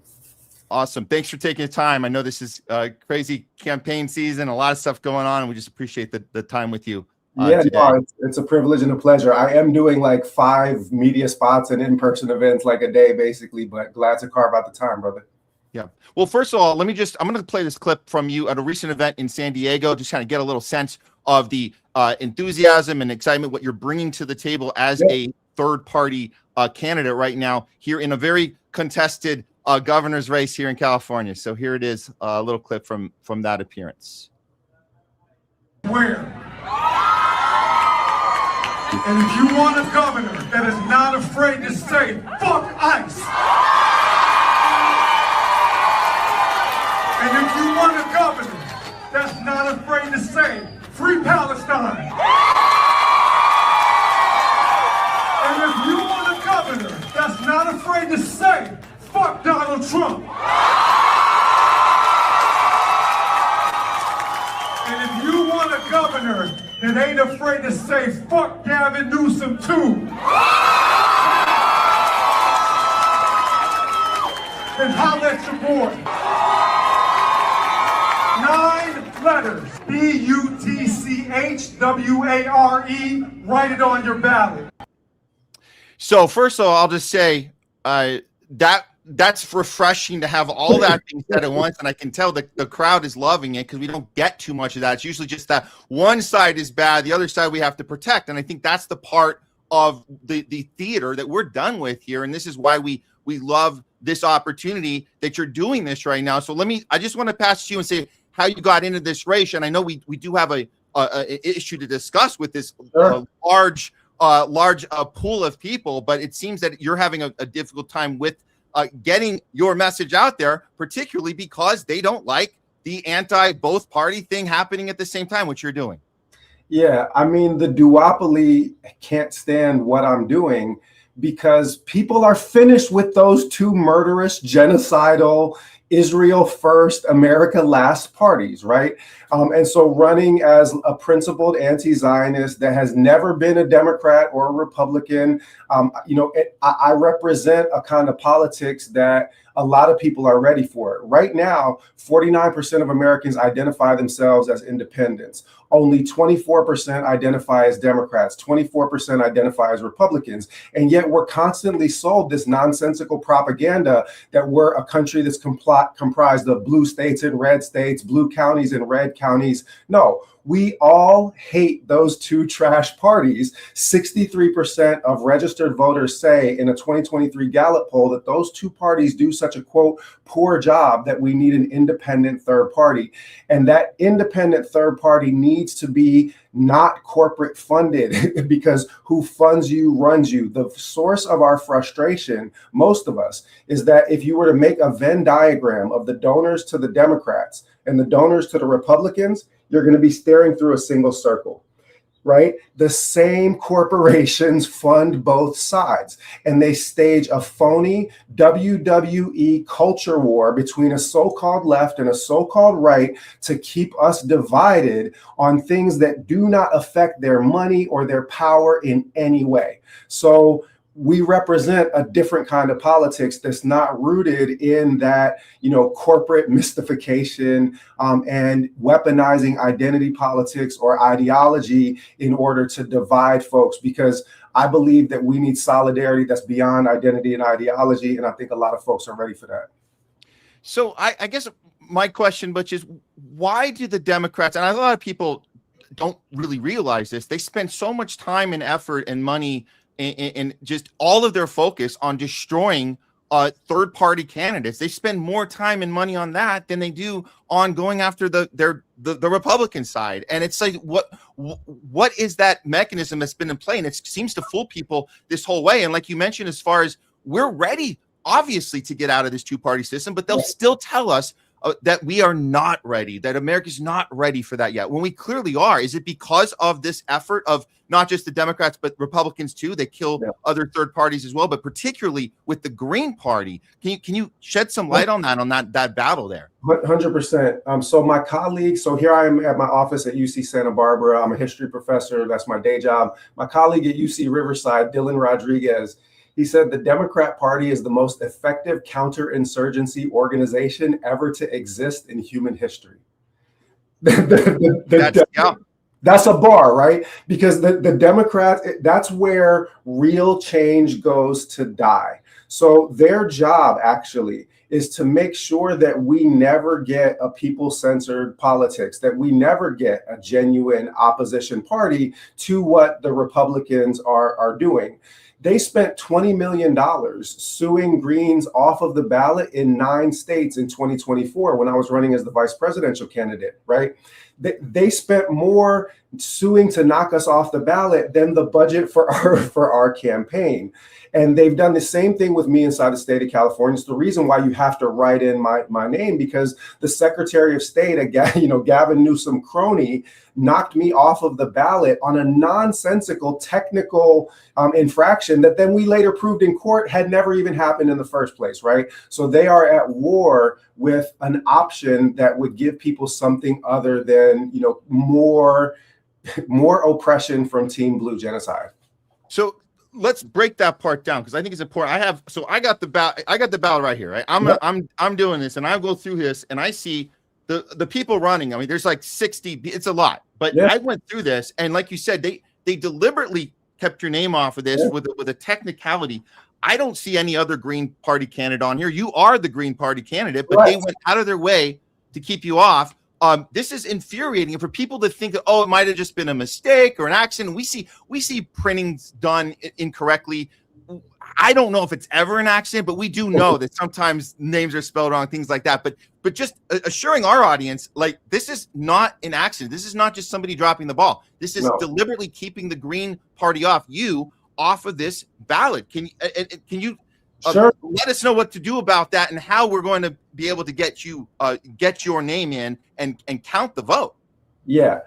So just to be clear, the pretext that they used to knock me off the ballot is that they claimed that I left my phone number, my personal phone number, unredacted on what should have been a redacted copy of my 2024 tax returns. They sent me an email at 4:50 p.m. saying that if I did not correct it in person in hard copy by 5 p.m. in Sacramento, mind you, I live in Santa Barbara, that I would be disqualified from the ballot. We took them to court, and actually they had to enter in my filings into evidence. And it showed they had to admit in court that they had the correct paperwork the whole time. So I just want people to understand that this was an utterly fabricated pretext. And the reason why they fabricated this pretext is because at that point in time, I was polling at 5%, which doesn't sound like a lot until you realize that at that moment, Steyer, Swalwell, and Katie Porter were the leading candidates, and they were polling at 10. Right. I had higher third-party polling numbers than any candidate since 1934. And most importantly, those polling numbers were going to require that I be allowed to participate in the nationally televised debates, right? On April 22nd, April 29th, and May 6th. So they needed something that would get me out of those debates, because they needed something that would keep the California gubernatorial election from becoming a referendum on divestment from genocide and investment in healthcare, housing, education, protecting our communities from ICE, and so forth. So this was the same forces that ran against Thomas Massie with $30 million to knock a Republican off the ballot in Kentucky. Those are the same forces that were moving against me. And we need to understand that if we are ever going to have a truly independent politics, then we are going to need to aggressively fight back. And that's why we've, continued with our write-in campaign. And a lot of people don't understand that, write-in campaigns are more challenging, but in primaries, because voter turnout is so low, write-in candidates actually win all the time. Joe Biden won a write-in candidacy. LBJ won a write-in. Strom Thurmond, Lisa Murkowski, Democrats, Republicans, and independents have all won write-in primaries. So that's why I said in that clip, when I was on stage with Snow the Product in San Diego, I said 9 letters. And those are the 9 most dangerous letters in the English language to the duopoly right now, because California opting out of the war machine, right?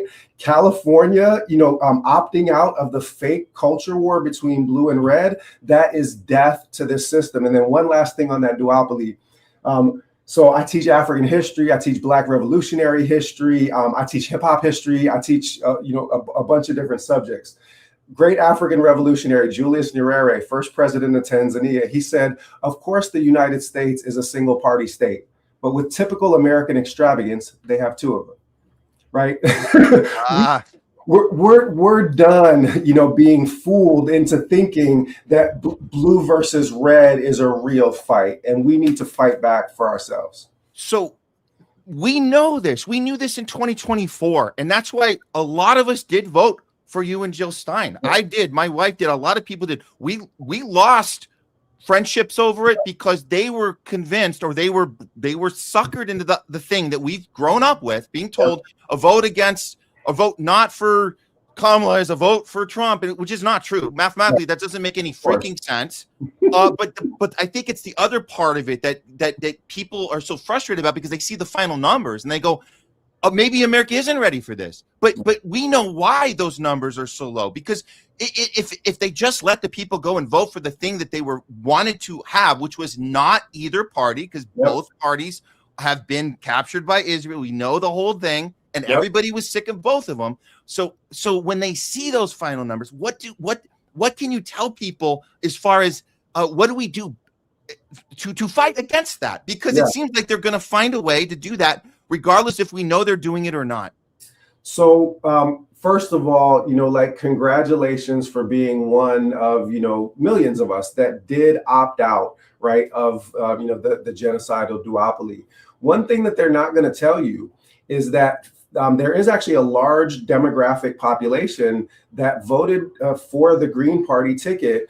Muslim Americans, 53% of Muslim Americans voted Green in the 2024 presidential election. only 20% for Team Blue genocide, and only 20% for Team Red fascism, right? So, and this is a sea change in politics. It's been 100 years since a major ethnic or religious group opted out of the dominant two-party system, and that is a crack in the edifice of that two-party system. But people continue to allow themselves to be gaslit, right? This lesser of two evils arguments. And frankly, I mean, I've never been a Democrat or a Republican. I've rejected the logic in large part because, Malcolm is always over my shoulder.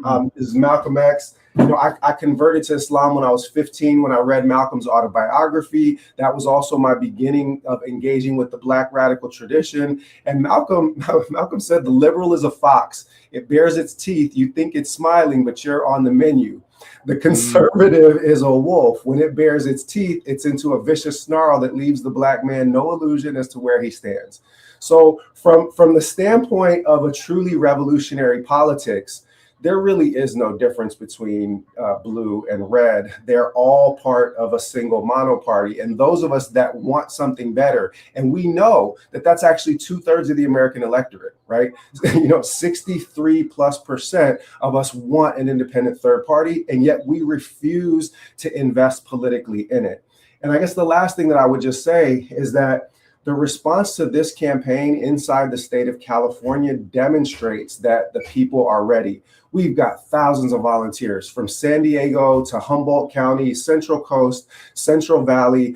We've raised more money from ordinary working class people than any of the top Democrat or Republican candidates, because the people are fed up. Now, I don't have $200 million like Tom Steyer, to kind of personally, buy an election, but we've been able to build that grassroots strength. And whatever happens on June 2nd, we are going to continue to build that strength going into 28 and beyond, because the people are ready for it. And what they fear is one big electoral win. They know what it looks like because the UK Greens over in England won one congressional election, right? Also in a largely Muslim district, Gordon and Denton, a third Muslims.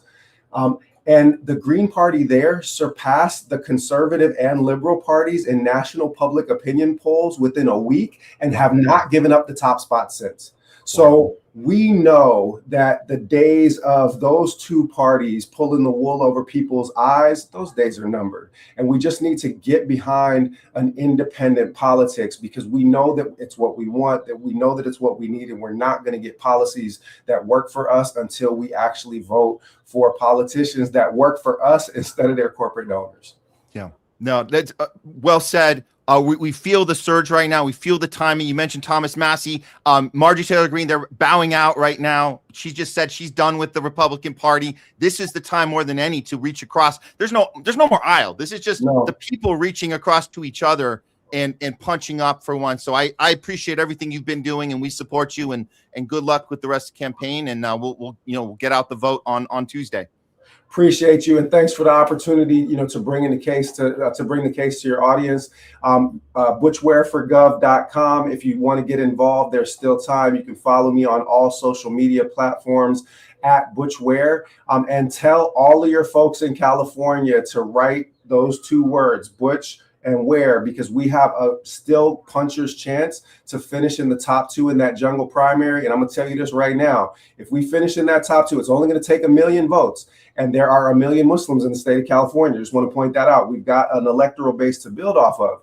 There is not a Democrat or Republican candidate that is going to be able to hold up against me on a debate stage between June and November when the mainstream media can't hide. So get your popcorn ready. Love it. Dr. Butch Ware, everybody. Good luck with the rest of the campaign. And wish you luck on everything. Appreciate you. Take care. Okay.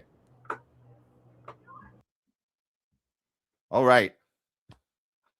Great conversation with Dr. Butch Ware. We're going to come right back. Actually, I'll put this up real quick, just so you guys can see it. If you go to the website, you can see this on the homepage, and what you want to do is you want to scroll down and do this. This is the how to write in your vote. So it's an easy step process to write him in, the 9 letters, like we were talking about. Very easy to do, and it's cool. I don't know if you guys have ever written in a candidate before. We've done that. I've done it. couple times. I remember the first time I did the write-in.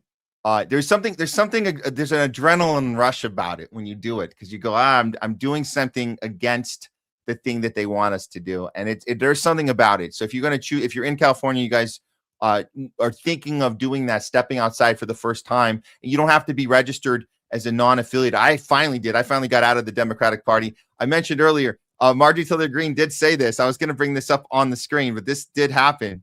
Marjorie Taylor Greene is from the We the People Party. She's calling for the two-party system to be burned to the ground. Both parties are complete failures. She wants to build a new coalition from the left and the right, and that's what the younger generations want. So this movement is happening, and I think this is wherever you are. If you're not in California, but you're in an area where this momentum is feeling like there is a change, find your local election too. Find the one where you're going to stick it to both parties. And if you see a D or an R by the name, just be done with it. There's no point anymore. Special circumstances, sure, if they're not affiliated with AIPAC or whatever, there are certain circumstances, but I think it's about time that we step outside of this two-party duopoly and we start looking at the world from this point of view where nobody is owed our vote. The Democratic Party isn't owed votes. The Republican Party isn't owed votes. Whoever it is, Kamala, Biden, whoever they whip out next, Gavin or AOC, Trump certainly isn't. JD Vance is certainly, nobody's entitled to your vote. So that's the power that they didn't want us to know we had the whole time. The undecided voter is the most powerful voter. The non-voter is the most powerful voter. The ones that don't give their allegiance to a party or a tribe or a hero worship.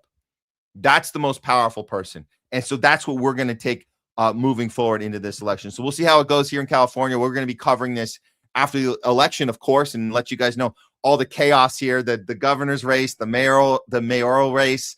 Are the Democrats going to be held accountable for the LA fires and everything else, the homelessness, everything that went down? I wish that we did have more time with Butch. Hopefully we can schedule another follow-up after all the chaos is done with this next week or so, and we'll try and get a follow-up, because I did want to talk about some of this other stuff about California and some of the things, but we only had so much time, so we got in what we could get in. Let's go ahead and because I see I gotta readjust right here. We're gonna and upload the next segment. We got a good top censored news for you guys. We also have some super chats. I'm gonna get to all these in just a moment. Let's go ahead right now and put up a card.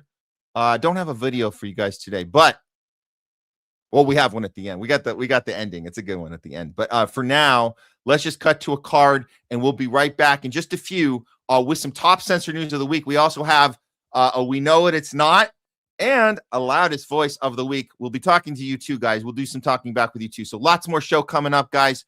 We'll be right back. This is the Homeless Left, your non-tribal approach to news. See you guys in just a few minutes.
Okay, I think we're all good here. We're welcome back. Welcome back to the Homeless Left. I'm Matt Weinglass. We are doing you guys all afternoon today. If you're just joining us, you've missed a lot, but you haven't missed. I think we're about at the halfway mark. Are we? We're gonna try and keep the show a little shorter. We're out of town today. We're not in our main studio right now, so just trying to make it work with the different tech situation. I think we kind of pulled it off. At least we did for our previous interview. If you guys missed the interview with Butch Ware, I suggest you check it out. We're talking about the non-tribal approach to elections and how we get out of the two-party duopoly. So whether you're in California or not, whether you've been following anything with Green Party or anything like that or not, this is a very important conversation we just had. So we'll have that segment up pretty soon in the next day here. I think we'll have it up on our channels. You guys know where to find us, right? You guys know that we are on Rumble. We've been on Rumble for 3 years. Happy 3 years to us. And we've have our YouTube channel that they have not taken down. Second time is a charm when it comes to that. So yeah, thank you guys for helping us get to where we are today. This is the YouTube channel. It's been insane because we had a huge spike that lasted a few months, like throughout March and April. We were getting 100,000, 50,000, whatever views on different lives. We had a few of our videos blow up to the same 100 and something thousand and 30,000s. And then it just kind of, I don't want to say it tapered off, but it's just been doing this weird thing. And we can't figure it out. It's just the way the algorithm is. But it's you guys that show up regularly. We do appreciate, your engagement and your sharing out and just being part of what we're doing. We really appreciate it. So we'll get through all these hurdles and we'll figure it out. And, that's just, it just takes time. It takes, we have to change attack plans sometimes. We got to do what we got to do. We learn from others. We know other channels go through the same thing, the ups and downs, the weird stuff. You can't figure it out. None of us are tech geniuses, unfortunately. If we were tech geniuses, I don't think we'd be doing this. We'd be doing tech stuff. We'd be part of the bad guys. Nah, just kidding. But you guys know how that is. We're here to communicate with you. We're here to express, to converse, to look into stuff. These are the human skills. But we also have to deal with the tech stuff too. We have to understand how to keep these channels running and how to do all the little stuff, the graphics and the editing and all this. You guys know, but we can bring our Hollywood experience, just being from this industry, this failed industry, entertainment industry. We use some of those skills to engage with you. That's why I think the show is unique. I think that we do things in a way where we do care about production. We do care about that we keep your attention, that we're not just reciting stuff and reading stuff off cards, but we have hopefully the best we can, a dynamic presentation to you. And then when we're doing one-on-ones with guests and we bring on big guests, we hope we can step up and represent you guys the best possible way we can. So you guys are getting your entire money's worth, as they say. So we're going to hit some top censored news. I know you guys have been waiting for that one. That's a Thursday favorite that we don't do up at the top anymore. We like to save the top censored news for later in the show, which we're going to get to right now. But first, I just want to throw up a couple of these super chats. Really appreciate it. Citizen, by the way, thank you for getting this on here and getting us going early. I think that's key in this space, to get an early engagement. So I know you had this sent to us, I think even before we went live. So I do appreciate this.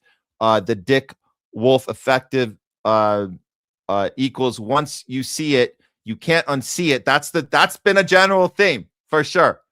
And I can't watch. Eleanor without thinking. These people are in because they are chosen. Okay, yeah.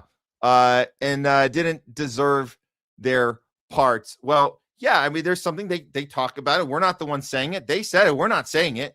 They say they're the chosen ones. We're chosen for what? I guess there's access, there's privilege. We got some more chosen stuff to reference in top censored news. We'll get to that in a second. But I appreciate this again for the super chat early to help us with that algorithm early. Really appreciate it. Thank you for that. And then I didn't forget you, Blake. Thank you, buddy. Thank you so much. Matt Weinglass always showing off with a one of a kind presentation. Yes, let's go. I know we don't necessarily blend in with the rest, so I do appreciate the one of a kind assessment.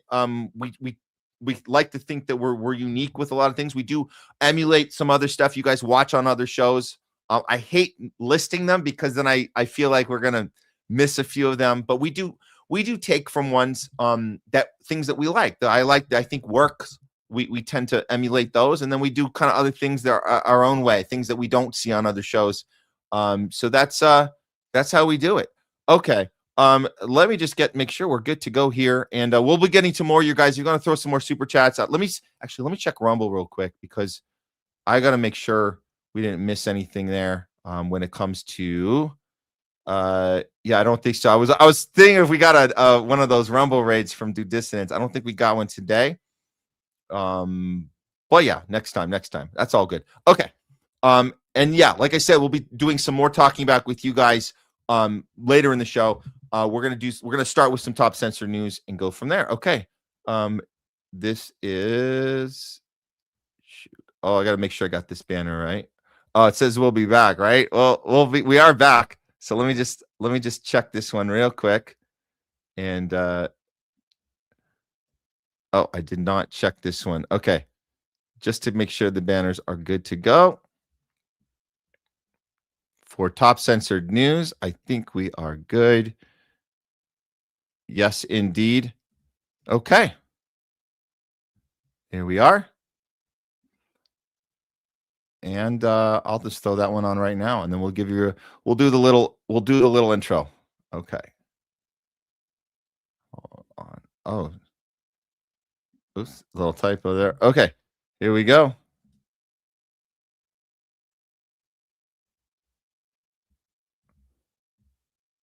All right, I'm gonna put this one on here.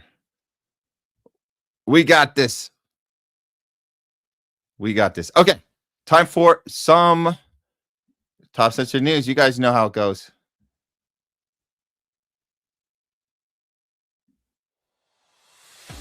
Uncanceled Comedy Collective presents Top Censored News of the Week.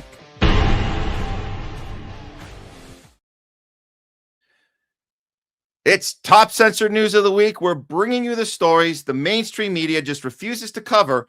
If they do cover them, they always do them in a very dishonest or sloppy way. And it's always on purpose. All right, coming in at number 3, a toxic chemical leak that poisoned Garden Grove, California, was emitted from a GKN aerospace plant, which provides weapons to Israel for genocide. Wow, imagine that. Well, yep, you heard it here first. Well, not first if you guys have been paying attention, but it looks like it started. So this started a few days back on the 23rd. We had 40,000 people in Orange County. They were ordered to evacuate after a leaking tank. If you guys didn't know this was a big effing deal in Orange County. Methalicate at a Garden Grove aerospace facility. And of course, it sparked fears of a toxic spill because they were saying it was either going to be a massive toxic spill or worse, an explosion. So authorities have urged all the residents to leave. And so a lot of them did. Of course, a lot of them protested and stayed. So that there was definitely there was some protesting that happened as far as leaving. But this affected, make no mistake, it's affected 40,000 different homes in Orange County. Here's where people were allowed to return. But this is the local coverage from ABC. And you guys will notice the thing they leave out of their story. Here it is. And accountable. Shut it down and give those workers safe jobs that they can go to. A constant flow of residents returning to their homes in Garden Grove after all evacuation orders have been lifted. For Kimberly Hansen and Myrtle the Turtle, the relief is overwhelming. Oh, I was so happy. It was traumatic. I was in a fog for days. I was scared to death. I just never thought that would happen. At a special Garden Grove City Council, anger and frustration exploding as residents demand answers and action. Hold GKN accountable, shut it down, and give those workers safe jobs that they can go to. Military plant has no place across the street from an elementary school, residential neighborhoods, or anywhere for that matter. Just last year, they settled over $900,000. And here we are a year later in a health and environmental crisis as a direct result of their operation right here in our city. From the threat of a catastrophic chemical explosion to the handling of the massive evacuation, many say lessons should be learned. Cots in these shelters were at a maximum of 200 when there were 50,000 people at most displaced. In the middle of the meeting, the announcement the final 15,000 evacuees were waiting for. We will be releasing the evacuation order effective immediately. Everyone can return to their homes. With the danger lifted and residents back home, Garden Grove's mayor is promising GKN will be held accountable. Our community deserves to know what happened, why it happened, and whether laws or regulations were violated, and what steps we must take to prevent something like this ever from happening again. So they're never going to be able to prevent this from happening again until they fully realize what the thing is that is in their community and what that is. I think most people know it's something to do with the military. I think a lot of them assume it's U.S. military. It is not. I mean, it is, but it is not. It is a joint venture of U.S. military along with our greatest ally. That's what's going on there. And I think that should change the discussion as far as who's getting away with this when these type of things happen. You're not going to prevent a new one if you don't work to eliminate this thing altogether and get it out of the state, because our taxpayer money is paying to fund genocide. This is Max Blumenthal tweeted this out. This is what we're actually talking about. The leak, which thank God didn't explode, right? Because that would have been insane. But the leak in Garden Grove, it was admitted, these toxic chemicals were admitted by this aerospace plant, which produces parts for the F-35s provided to Israel to commit genocide in Gaza. That's 100% checks out. This is the type of thing that there should be more people to understand how much worse it actually is. This is the from Spectrum News. They're talking about the call to close the plant, but you have to scroll down to find the part that Max found for us at the bottom of the article where it says GKN also manufactures parts that have been used for F-35 jets that Israel has used in the ongoing conflict. Right. The conflict of turning Gaza into a parking lot. That's what. So the leak, the spill, the almost explosion comes from that facility that's making weapons to kill people with our taxpayer money. So there it is. And you're not going to get the whole story from the local news, at least not the part about what they actually do there. But it's good to see people calling it out, at least the part about we can't have this plant. We need a call for the closing of the plant. And let's hope that they can get more momentum on that, because we can't afford another one of those in this area. So, okay, let's get on with the next story. Top censored news of the week, coming in at number 2, massive Japanese study tracking 20 million people found that all excess deaths were in the vaccinated group. Huh? All of them? 20 million people. That's absolutely insane. That's insane, right? That can't be real. This would be on every single mainstream outlet if it was real, right? Well, no, it's a bombshell from Japan. It was a 20 million person study. All the excess deaths were COVID vaccinated. Unvaccinated had 0. Now, what does that mean? Zero excess deaths. So you had the normal deaths and you had 0 excess deaths. If you were in the vaccinated group, you had all of the excess deaths. Wow.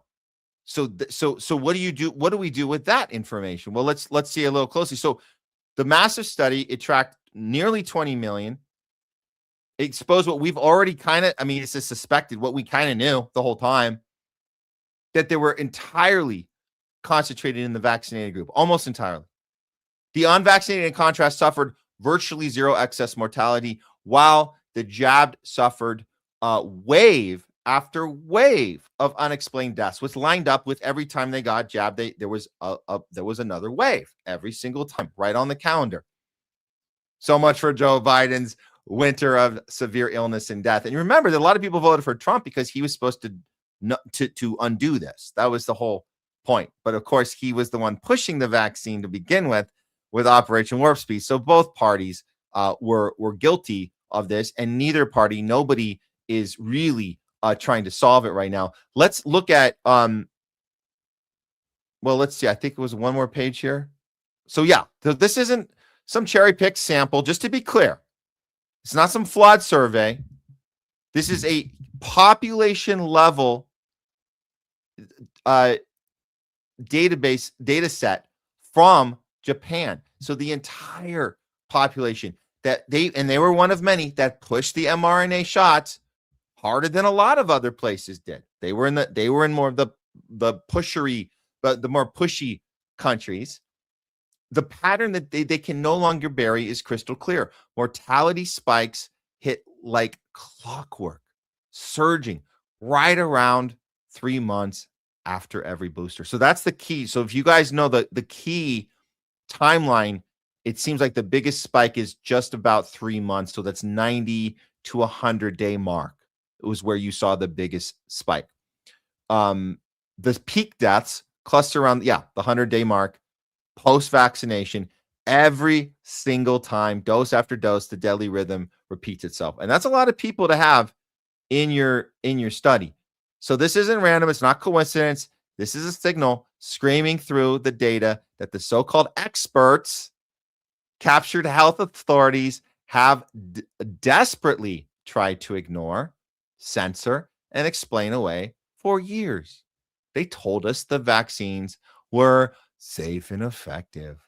They mocked everyone, anybody raising concern, as conspiracy theorists. They destroyed careers. They demonetized or they demonized parents. They forced these experimental shots on entire populations. Now the receipts are here and the cover-up is crumbling in real time.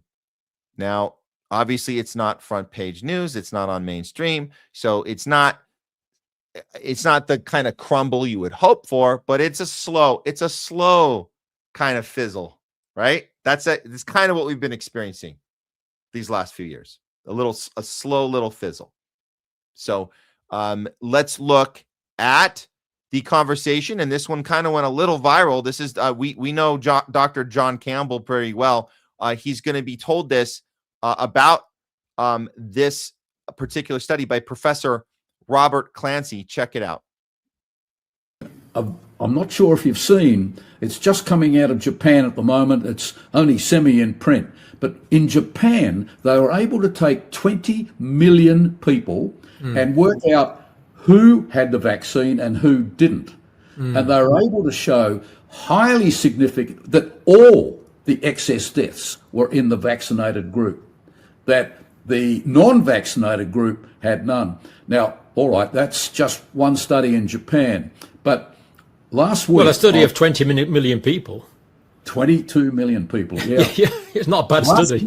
Last week, a very smart statistician in Australia sent me his paper that he's just publishing, so I won't mention all the details, but what he was able to show was that about 3 months after every splurge of a vaccine booster, mortality went up. And that's exactly the timing the Japanese found. They found that the peak mortality was 100 days after the vaccination, whatever the vaccine whatever it had. Then so there's this amazing consistency now that's starting to come. Remembering that the Australian government had an inquiry into excess deaths and said there's nothing in it. It's all due to COVID. I mean, I tell you. It's just, So there it is, guys. Yet another study. I mean, I don't know how many we can do of these before people finally go, oh, maybe not only maybe is there's a problem, and it's a serious problem, but maybe they've been actually deliberately, actively trying to cover it up this whole time, which is a second problem. It's actually two problems. That's what we're talking about here. It's two different problems, right? So you don't have just the health issue, you have the cover up. Those are two separate problems. And we're not, I mean, you could say it's fading away, the lies are fading away, but we still have to do something about this. Because it's not gonna, we're not gonna get through this until we absolutely can admit publicly on every network, on every conversation that we effed up, and that we need to now look at ways that we can right this wrong, and of course never ever let it happen again. But they're going to do everything they can to keep it the way it is, and people count on people's short attention spans and short-term memory, basically. So there you go. All right, coming in on the top censored news of the week, coming in at number 1, Trump admin drops federal charges against an Israeli citizen in Las Vegas, his home was a biolab. Biolab weapons were discovered, and that case was basically dropped, completely thrown out of the biological materials and unknown liquids that they found, and guy gets to walk free. How the hell did that happen? Well, we actually covered this story when it broke, when they did the raid originally last year. So let's update you guys on the actual story. Here it is. The hundreds of samples collected in vials and jugs. Days later, police identifying this man, Ori Solomon, as the property manager. We have no knowledge that he had any expertise or is in that area, or he's somewhat of a trained biologist, no. Court records obtained by Channel 13 show he's an Israeli citizen here on a non-immigrant visa. Authorities say he works for... So that's crazy that they admitted the Israeli citizenship. But I mean, it's easily findable. But this is interesting, and this is a local news. This isn't like the mainstream networks aren't doing that. But let's see some more. For a Chinese citizen who goes by the alias David Herr. Okay, so what she's saying is that's the person that was his quote unquote boss, but he was like the property manager. They already had him in custody for months. And this guy had a similar situation in California. So now there's these two different busts, biolab busts that have occurred. One guy is now in captivity. The other one has been let free. Who's in captivity? The Chinese-born citizen. Who's not in captivity? The Israeli. Interesting. I'm sure it's just a fluke. It's just a fluke. So they let the Israeli go. Who owns the home on Sugar Springs Drive. Herr is in a California jail charged following a 2023 investigation of an alleged illegal biolab in Reedley, California. Leaders there holding a press conference this week. Pathogens, including samples of COVID-19. There was 1,000. So it's unclear whether the Vegas one had the COVID-19, but this one certainly did in the California town from the 2023 raid. But it's the same. They work together. They have the same other similarities of the labs. But the fact that there's COVID-19 bioweapon, that's insane. So there's a whole bunch of them. There's the HIV. There's all these different ones that he was playing around with. It's basically the plot of, if you guys remember the old film 12 Monkeys, it's basically that plot of going around with these vials and strategically trying to place them different places and unleash them on people, or whatever the thing that was going to happen. But yeah, the fact that this one guy is now allowed to leave is pretty insane. Transgenic mice that were there. Investigators say much of what was found in that Fresno warehouse is consistent with materials found in the lab in Las Vegas. Solomon, of course they are. Of course they're consistent. Okay, but they work together. They the boss and employee, landlord and tenant. This, of course, they're completely connected. Of course.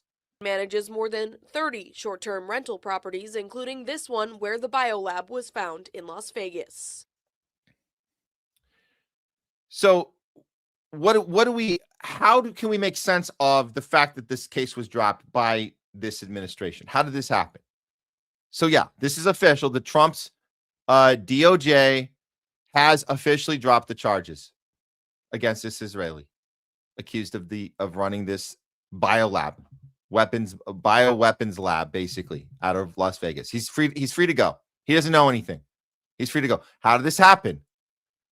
Yep, Israeli. This is it. This is Israeli citizen. His name is Ori Solomon. He was arrested. This was months ago. He was operating an illegal biolab in Las Vegas.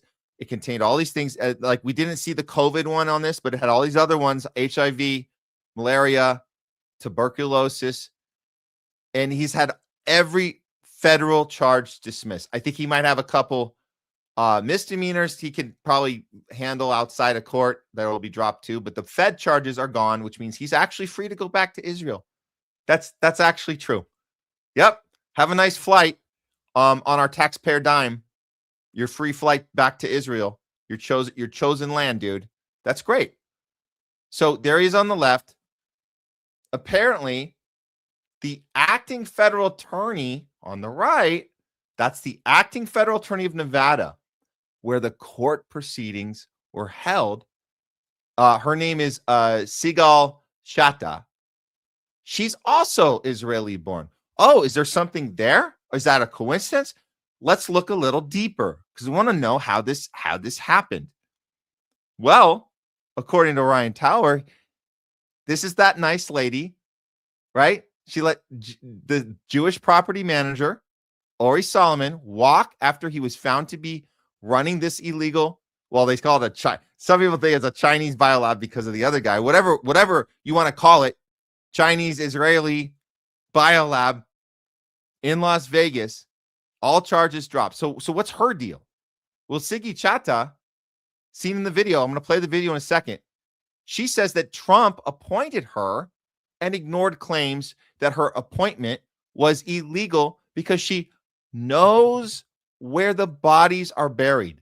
And she actually brags about this in an interview of why she gets to do something that other people won't. It's definitely a sense of entitlement. Let's see if you can pick up on the vibe here. A lot of these people, I know that they're scared because I know where a lot of bodies are buried because I come from the defense world. So wait, what? You know where bodies are buried? What are you talking about? Are you threatening people? You're saying you give me power or I will F you up with the stuff I have access to and know? I know where what are you talking about? Oh, without saying too much about my previous experience as a defense attorney, but when you played that side, you know where all the bodies are buried. Sometimes you even choose the location to bury them.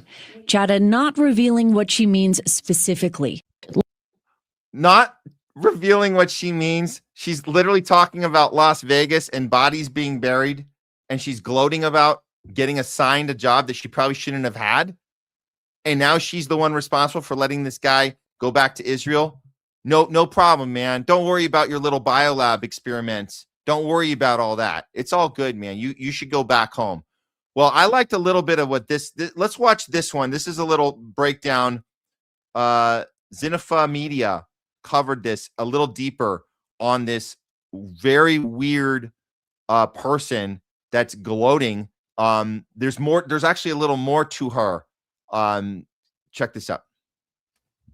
Las Vegas illegal biolab story. And now the U.S. Attorney Office in Nevada is facing scrutiny for new revelations alleging familial ties with the defendant and the acting U.S. attorney that was born in the same town. Now, back in February, we covered a story in which police raided a residential Las Vegas home. They found an illegal biolab with vials labeled HIV and Ebola. Cleaners and investigators that went inside the garage got, according to the report, deathly ill. Now, the home was owned by a Chinese national who was already in federal custody for running a similar illegal biolab in California. So the first question is obvious.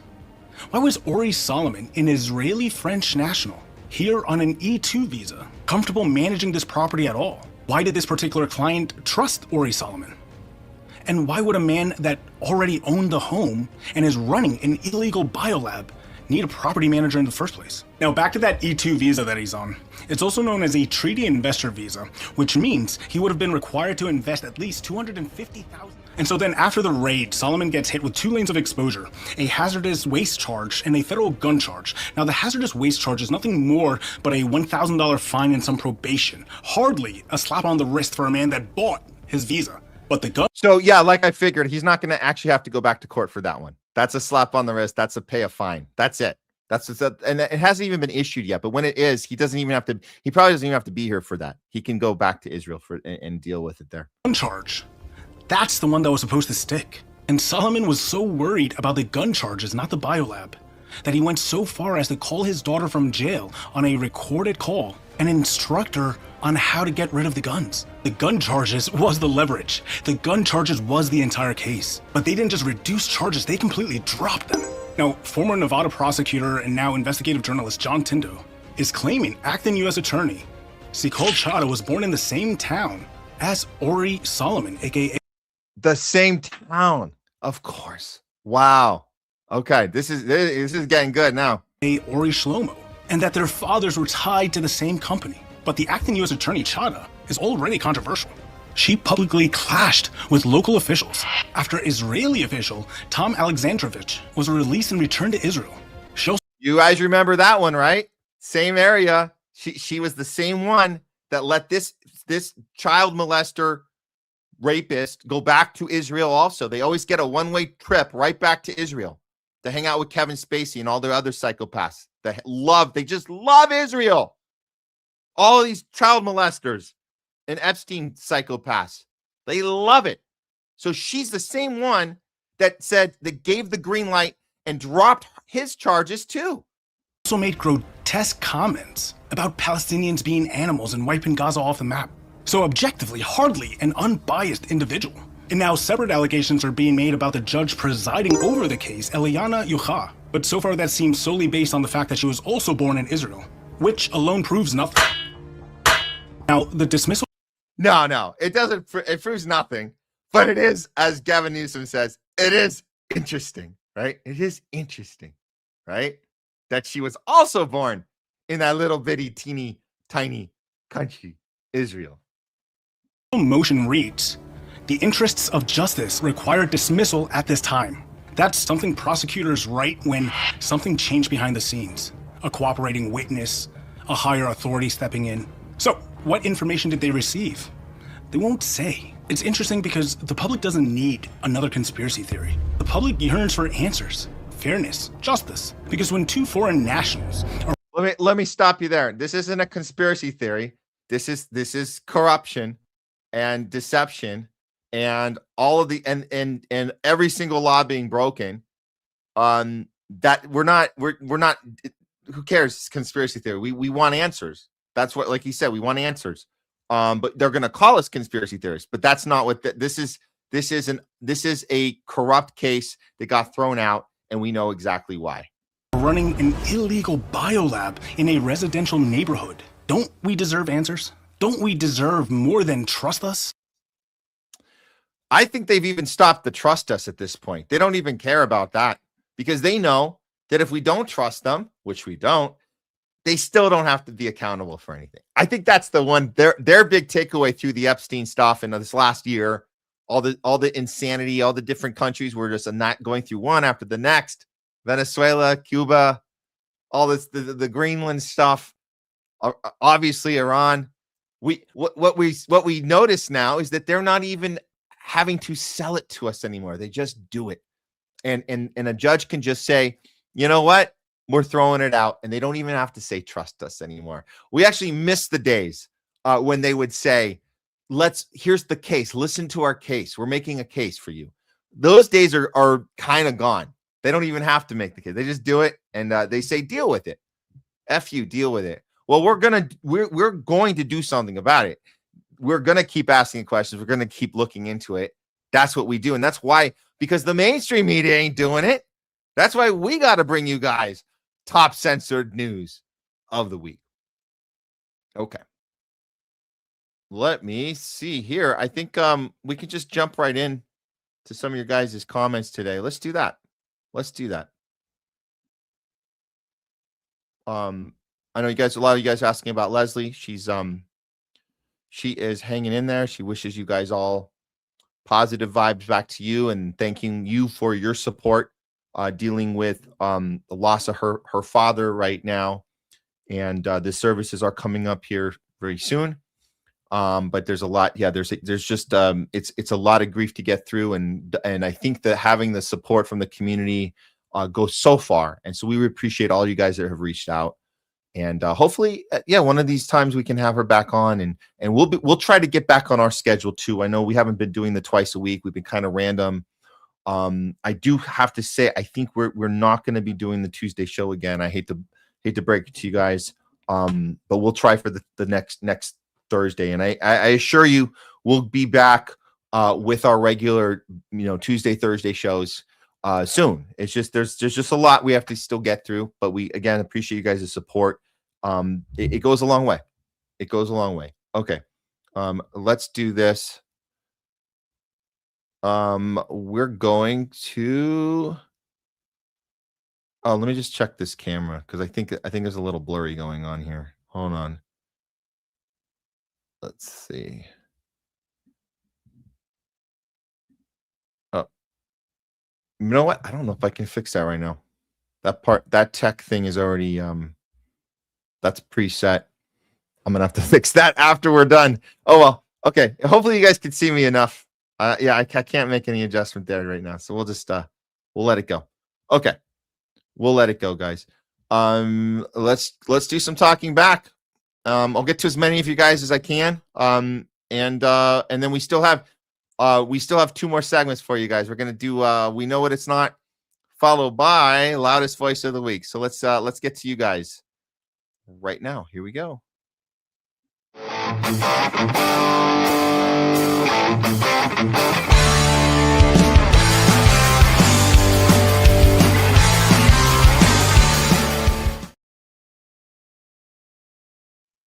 It's Talking Back with Matt. Today's show, we're calling it Threat Level Humanity. We were able to talk with Butch Ware, running for California governor, Green Party. You have to kind of write him in because the two-party duopoly doesn't want you having choices outside of the two-party system. But what we're looking at overall today is the total attack on humanity. 3 different fronts going on. Alex Karp likes to tell us that we're in a three-front war against China, Iran, and Russia. That's their delusion. That's their salivating over the next. We were talking to Jay Scott today about China. We're prepping Japan with a new CIA installation. So we're salivating over this 3-front war with China, with Russia. This one that's been going on for the last 10 years. This psychological capture of the Western audience, of the Western people, making us think that Putin's going to take over the world and Xi Jinping's going to take over the world. And of course, Iran and all their Islam and those Muslims, they're all taking over. No, we're the ones taking over the world. But the thing that they're coming after us about, the real 3-front war, is these biolabs, bioweapons, right? The bioweapons, the attack on our health, right? That's the first one. We have Israel and the Zionist war machine, psychopaths, Epstein class. That's also an attack. And what's the third one? AI. The attack of the humanoid, autonomous, free-thinking machines that the billionaire class is controlling. And they're telling us it's going to be okay. It's all going to be okay. So stop it with your anti-tech, violent extremism, which is what they're calling us if we have a problem with that. So we know all the names, right? We know the game plan, whatever they want to call us: anti-science, anti-Semitic, and now anti-tech. But we're not going to take those names. We don't give a crap. Call us whatever you want. This is real. This is the real 3-prong war that we're looking at now. So let's see what some of you guys' engagement today. I did throw up some of the super chats earlier. I'll do it one more time for you guys. I wanted to say Citizen, thanks for getting this out here earlier in the show and getting us some engagement. Really do appreciate your help to elevate the channel when you do, and you kind of have been doing it every show. Really appreciate it. So thank you for that. And then we have Blake saying that we have one of a kind presentation. I totally appreciate that, man. Really do. Thank you so much. So what do we have here? Let's see. We'll get to some of you guys now. Okay. We'll start with. Oh, we got some of our right. We got pulling the strings. Thanks for tuning in on Rumble. Good to see you. Go Start. Can't tell what the emojis are, but thanks for tuning in on Rumble. Hugo, thanks for tuning in on YouTube. Trump needs to listen to what Israel wants. Of course, that's what Ben-Gvir said. That's exactly. So he has to stall this thing out. I don't know if we're gonna be able to do a deal, because it's not what Israel. He was very clear. By the way, he was very clear. Ben-Gvir very clear that it's not in Israel's interest to have a deal, right? And he's also saying it's gonna put Israel in danger, whatever that means, danger for not completing their Greater Israel project. And he also says that Israel won't allow it, and that's the most important part, right? How do you say you're not going to allow something? That doesn't make sense unless you have a total say in what happens and what doesn't. So there you go. And I do appreciate this. This is what we were talking about on Real Fake News, that Trump speaking about blowing up other countries. It's like no big deal to buy time, to buy more time. That's what he's doing. Thanks for that, Hugo. All right. Naybones, thanks for tuning in. Just popping in. I'm outside planting and listen. Thank you. I know you guys can listen and come and go throughout the day, whether you're driving or doing an activity. We like to know that we're on in the background sometimes, and you guys can come and go as you can, and come back and watch the segments during your off times, and you can share those out, because we do love to put the segments up so they're very accessible for you on whatever platform you guys prefer. And you can share those out, and whatever topic interests you, or you want to connect with somebody that you maybe had a little distance from. You're like, hey, I was thinking about you, and here's an idea. I would love to hear your thoughts on this. It's a good warm-up conversation starter kind of thing. Okay. Let's see what else we got here. Oh yeah, thanks for the pasta to go. Pasta to go has been Monday through Friday. Is he doing Monday through Friday? Oh yes. No, thanks for this. Yeah, Pasta's been doing some great stuff. He's been coming on our show too as well when he can. And the call-in show, is now going up on Pasta to Go, the one on Wednesdays. I don't know if he's doing Monday through Friday. I know he's got other shows that run on Pasta to Go. Obviously, he's got Truthwire as well with Fiorella. So yeah, good shout out for Pasta for sure. Well, we'll try and line up him on our next show. But like I'm telling you guys, we're trying to figure out when our next show actually is. I don't know. It's just there's a lot of stuff here that we have to kind of shuffle through. So we'll keep you posted. You guys know that we do put up a little announcement on the channels to let you know when the next show has been locked, and what guests and all that stuff. So we do let you guys know that as soon as we know. So we'll keep you posted, and who's going to be on and all that stuff. Okay, we'll get to some other stuff here from you guys. Let's see here. Oh, wow. All right, Jose. Yes. I know a lot of people can relate to this. I'm the black sheep of my family for not voting Democrat too. I think that's one of the draws to our space, and we appreciate you sharing that for sure. One of the draws to our space is the fact that the ousting and the kind of, I think we've had these kind of fallouts during these pivotal points, right? These pivotal moments of our lives that happen, whether it was the 2020 summer of the lockdown and this pivotal moments where we said people that we thought were our friends and family and close, and they're going to do the right thing. They're not going to act like these psychopaths and uninvite us to family dinners and stuff. No, those are those moments. Those are hard ones to get through. And then, of course, this last election, if you didn't vote for Kamala or you didn't vote whatever, you I can't talk to you ever again because obviously you don't like women and you're racist. And there was no thought process about why people were voting for Trump.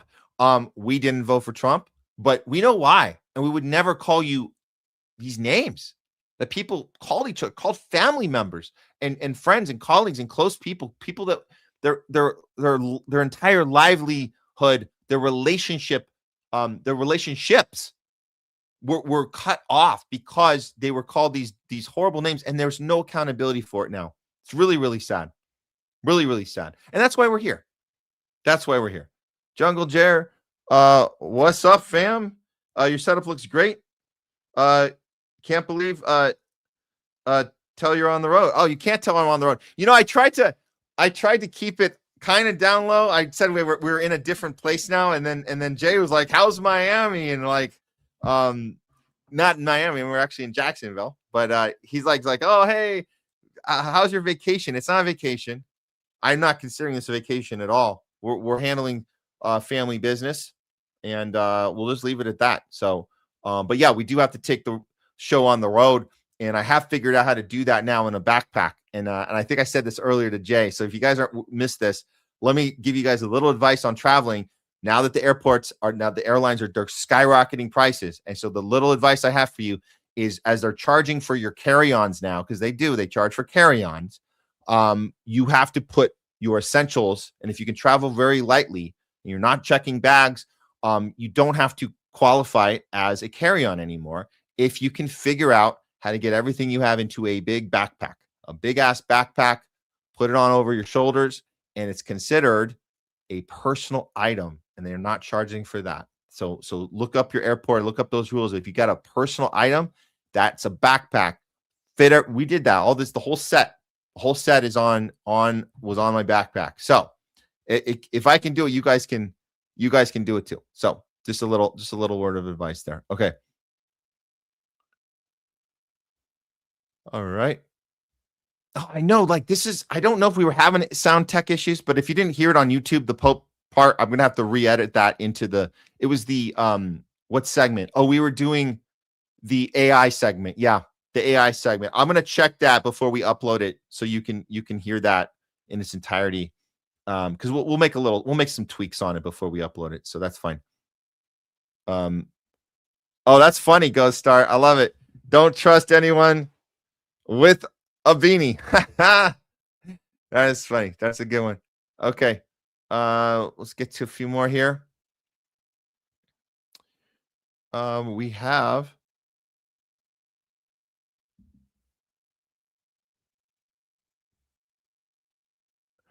Craig Williams, thanks for tuning in. I don't know what comment you're referring to, but Jay was on point on a lot of stuff. So he's Craig's agreeable with Jay on one of the discussions. So very cool. Thanks for the engagement. And let's see here. Oh, I think we got another super chat from Citizen. Here it is. Stu Peters. Yep. From the 7 or 2 the sea. Oh, from the river. I see. It takes me a second with your cuts. From the river to the sea. Right? Yeah, this is a guy, he has been very, very vocal. As I guess you say, a right-wing populist, being very, very vocal about the Israeli takeover of our government and all of our industries. Very, very cool. Stu Peters, for sure. He does a great show too. Love that. Thank you, Citizen, for the super chat. Okay. We'll do a few more and then I'll get on to this because we do have a few more segments for you guys coming right up. Here. Here we go. We should go. Thanks for tuning in. Nice. I think I missed a couple of your comments earlier, but yeah. Representing the UK, Sam. Representing the UK. We love it. We love it. This is a good question. I appreciate it. There's some really good questions for Butch. I could have asked him about Cornel West being thrown under the bus. Although Cornell kind of threw himself under the bus. I would reword the question and say, was Cornel West a serious candidate?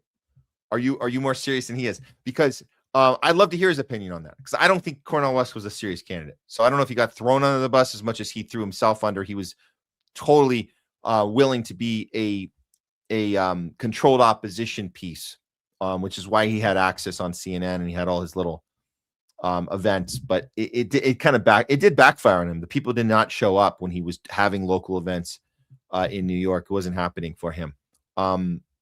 We saw some of that footage. Anyways, the point is, Butch Ware, we had a 15-minute interview. That's all we had. So we have to be very, not careful, but just very precise about how we use our time. Hopefully next time when we talk about having him on after the election, after the June 2nd California primary, we'll see if we can get a longer conversation, like a 45-minute. It makes a huge difference, right? Just timesing it by 2, we can get to more topics. We can do a 45-minute with him next time, and I'll be able to cover a lot more stuff. But I think we used our time pretty well. I think we did pretty good, considering it was 15 minutes. Speaking of Butch Ware, Dr. Ware, I will vote for you for governor of California no matter what. I will add your name to the and the ballot.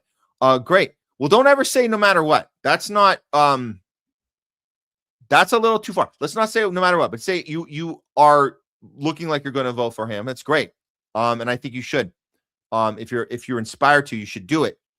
But don't ever say no matter what about any political party or candidate. We're not doing hero worship. And I don't think Butch will take us for hero worship. And if we did do that, I think he would recognize. He might not say it, but he would go, okay, there's people that I don't have to show up for because they're going to show up. They've already told me they're going to show up for me, so I don't need them anymore or whatever. I'm not saying he's the type of guy to do that, but that's just basic human psychology. If somebody's giving you their allegiance, no matter what, then what do you have to do for them? I think so. That's the power we have as a voter. We don't have to give up anything to anyone. They have to earn our vote. So if he's earned your vote, go for it, do it. I just wanted to, I get a little pick apart of that wording, but I do get your sentiment. I appreciate it. Yeah, and this is also nice sentiment. Thank you, Jose. I usually vote green. People hate you when you vote outside the duopoly. I no longer care. Yeah, I don't think we care either. And green is green, and I've certainly done my share of voting for green. I've also written people in. I've done independent candidates. I mean, it's just not, you don't have to be loyal to the Green Party just because it's gotten a little more traction than other parties or not. There's always the non-affiliated candidates, the non-affiliated, which RFK was supposed to do, right? He was supposed to be the non-affiliated independent, and then he immediately just, I'm going with Trump. And it's sad that didn't actually end up with anything of substance at all. No, nothing of substance other than a very successful campaign run, which it was. Let's not take away from that. Let's not let the vote blue no matter who shit libs. Let's not let them rewrite it and say, we told you so. We told you that Trump was going to be Israel first. No, you didn't. They didn't say that. So they weren't really paying attention to the campaign of Trump and RFK and Tulsi and Elon and Joe Rogan. They weren't paying attention to that. I think it's important that we remember the timeline of how we got to where we are. We were watching from a side. We obviously did not vote for Trump, but I understood the messaging in the campaign, which is exactly the opposite of what's happening now. So no, the Kamala people didn't. I told you so. They don't get to say that because they would also be affected by the change in Trump. But they think that Trump is consistently the evil emperor. So they weren't actually understanding what was happening during the campaign season. That's the part. That's the disconnect there. And just like I don't think the writers, the right wingers, fully understand the disconnect in the Democratic Party that we went through. They don't understand it. They don't know the difference between when we call out the squad, what that means from the left, from when we out left the left. They don't understand that. I don't think they were curious enough. And just like I'm saying, neither party is curious really when it comes to looking at the rifts and the fallouts and the nuances and what's actually happening when people protest their party. When they actually protest their own party, the other party doesn't really get it. They don't know. So it's only until you're out of both parties you can go, oh, we can appreciate the standing up that happens. We can appreciate when Marjorie Taylor Greene and Matt Gaetz, before they were out, right? They were like, we're out. They were standing up to their leadership of their Republican Party. We're on our side. The squad was not standing up. And then the people on the outside were saying, why aren't you doing it? And then they would just yell and scream. The AOC would just yell and scream at Jimmy Dore and others that were saying, why are you not doing your job, which is to stand up to your party? That's the job we voted for you for. Anyways, so we can see it now. We're not just stuck from one little small lens of what's happening, which I fear the Kamala people are right now. They're all saying, I told you so, but they don't know what that is in reference to, because they were told, right, that Trump was taking over the world, this evil dictator, Emperor Trump, right? No kings. That's that. So they don't know all the levels to that and what's actually happening in a geopolitical sense of things, of looking at the whole world, right? But anyways, we can help them if they want to come watch our show a little bit. We can maybe educate them as well. Okay, let's just do a couple more, and then yeah, I'm gonna get this interview up. I think it went pretty well. Jay, thanks for supporting that. And I know we had to end our segment early, but yeah, he was very well. That was well spoken, very well spoken. Okay, two more. Oh, Mouse SF, there you are, man. Good to see you. Just a note, Julian, I've been Green Party. Oh, you're talking. Okay, you've been a Green Party member for 30 years. The party was hijacked in the 2020 cycle. Yes, I do remember the 2020 cycle. That was it Henry Hawkins? Yeah. Butch was not a member at the time. So that's good to know. For perspective, he was not part of that hijacking. I know a lot of people saw that and said, why would you put out this Hawkins character? Why? It makes no sense.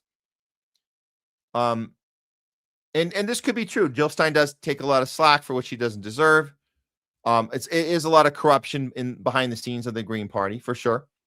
And we're not, obviously didn't have time to get into that with Butch, but we know that there's corruption. There's nothing on the same level as the Democratic Party or the Republican Party. But yeah, we always have to look for the corruption. Okay. Last one, and I'll put up some more later when we're near the end of the show. Here we go.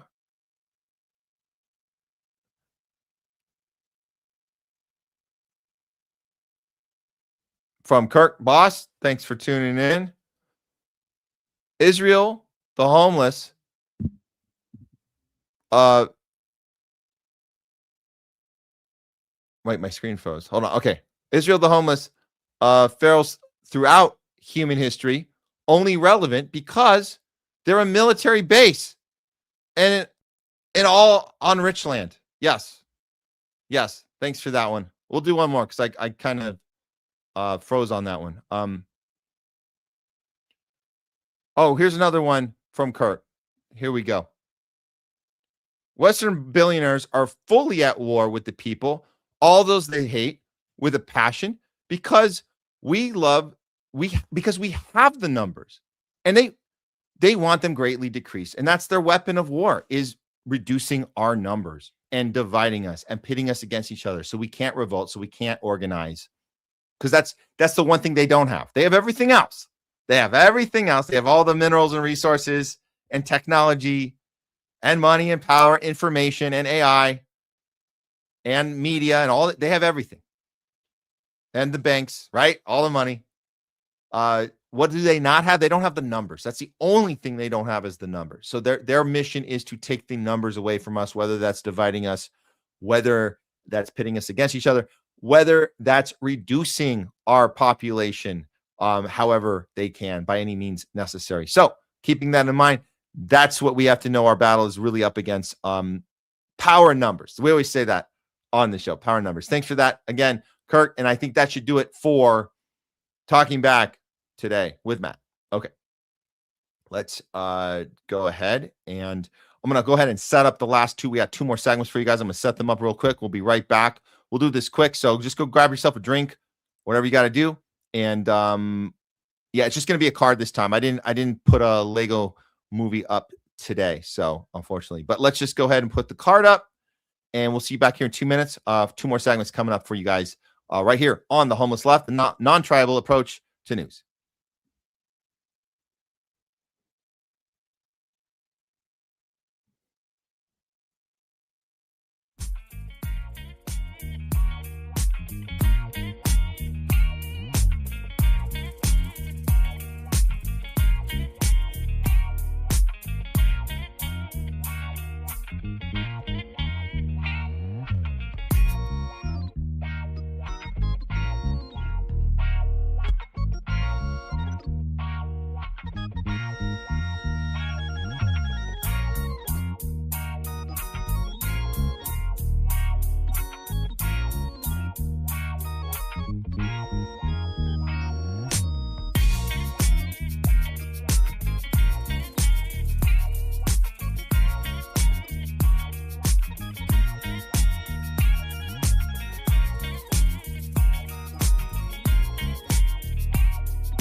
But the virus stops with every vaccinated person. But this is a pandemic of the unvaccinated. The conspiracy theory about this related to vaccine, you're right. We had to really move at the speed of science.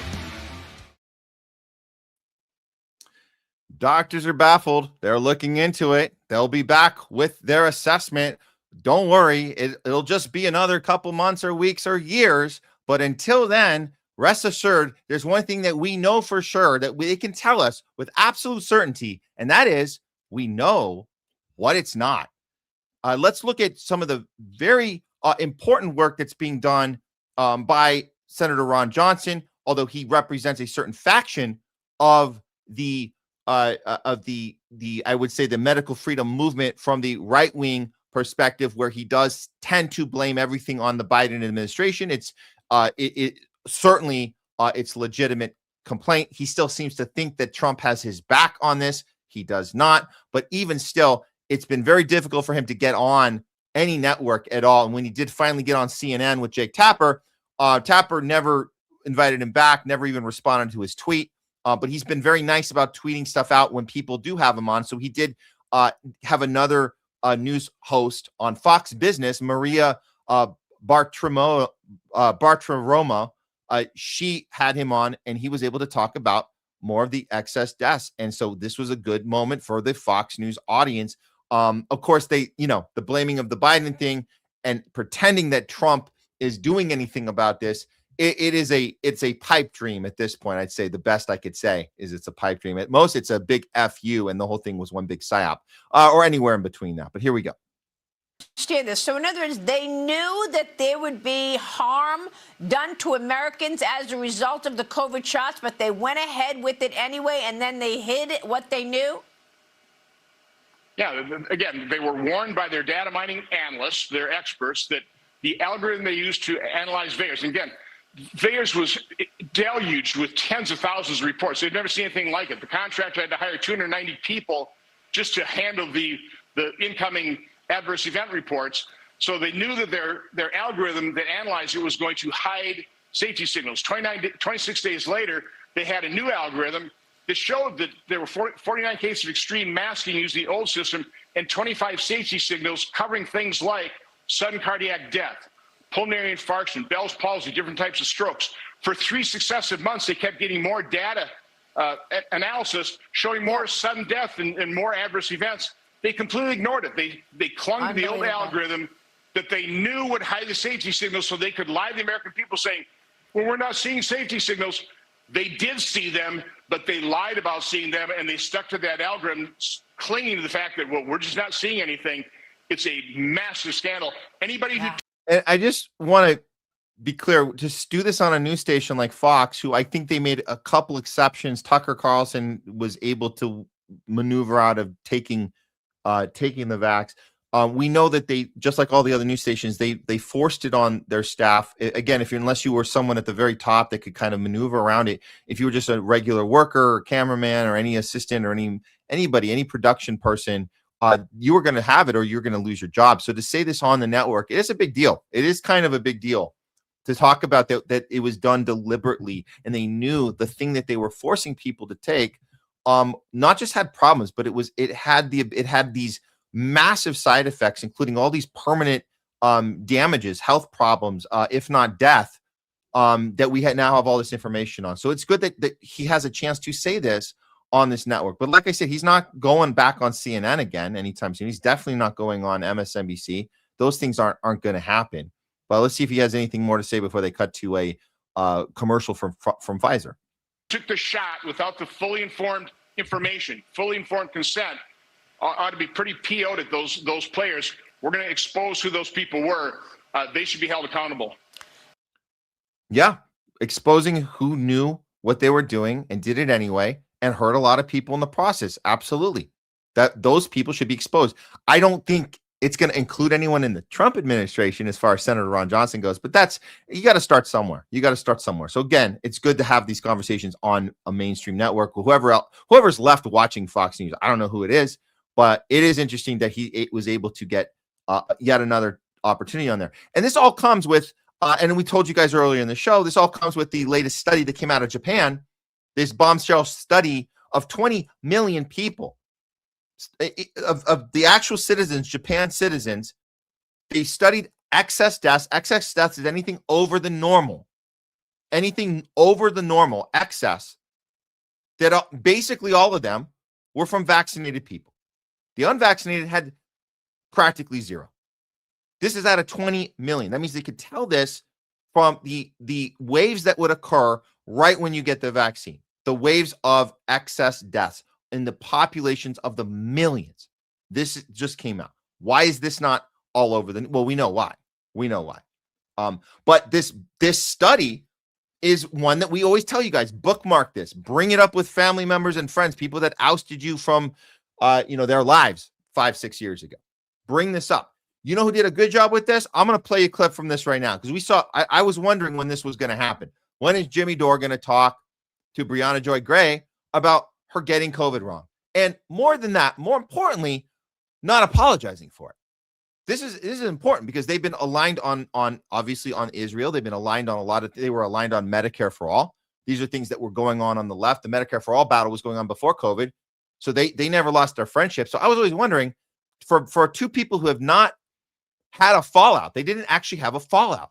So why did it take so long for Jimmy to ask her this question? Well, he finally did. So let's take a look at that. And he's using, this is what you do. You use the most current data, the Japan study. He references it, and John Campbell, having the professor come on his show and talk about the study, he forces her to watch it. Watch this. I kid you not. This is how you have to literally force people to watch stuff and listen. And that's all he wasn't trying to change your mind. He's just saying, you have to see this. And you just need to know, especially as a journalist, you need to know that this stuff is right in front of you. And for whatever reason, you've been ignoring it this whole time, which is very weird. Okay, here we go.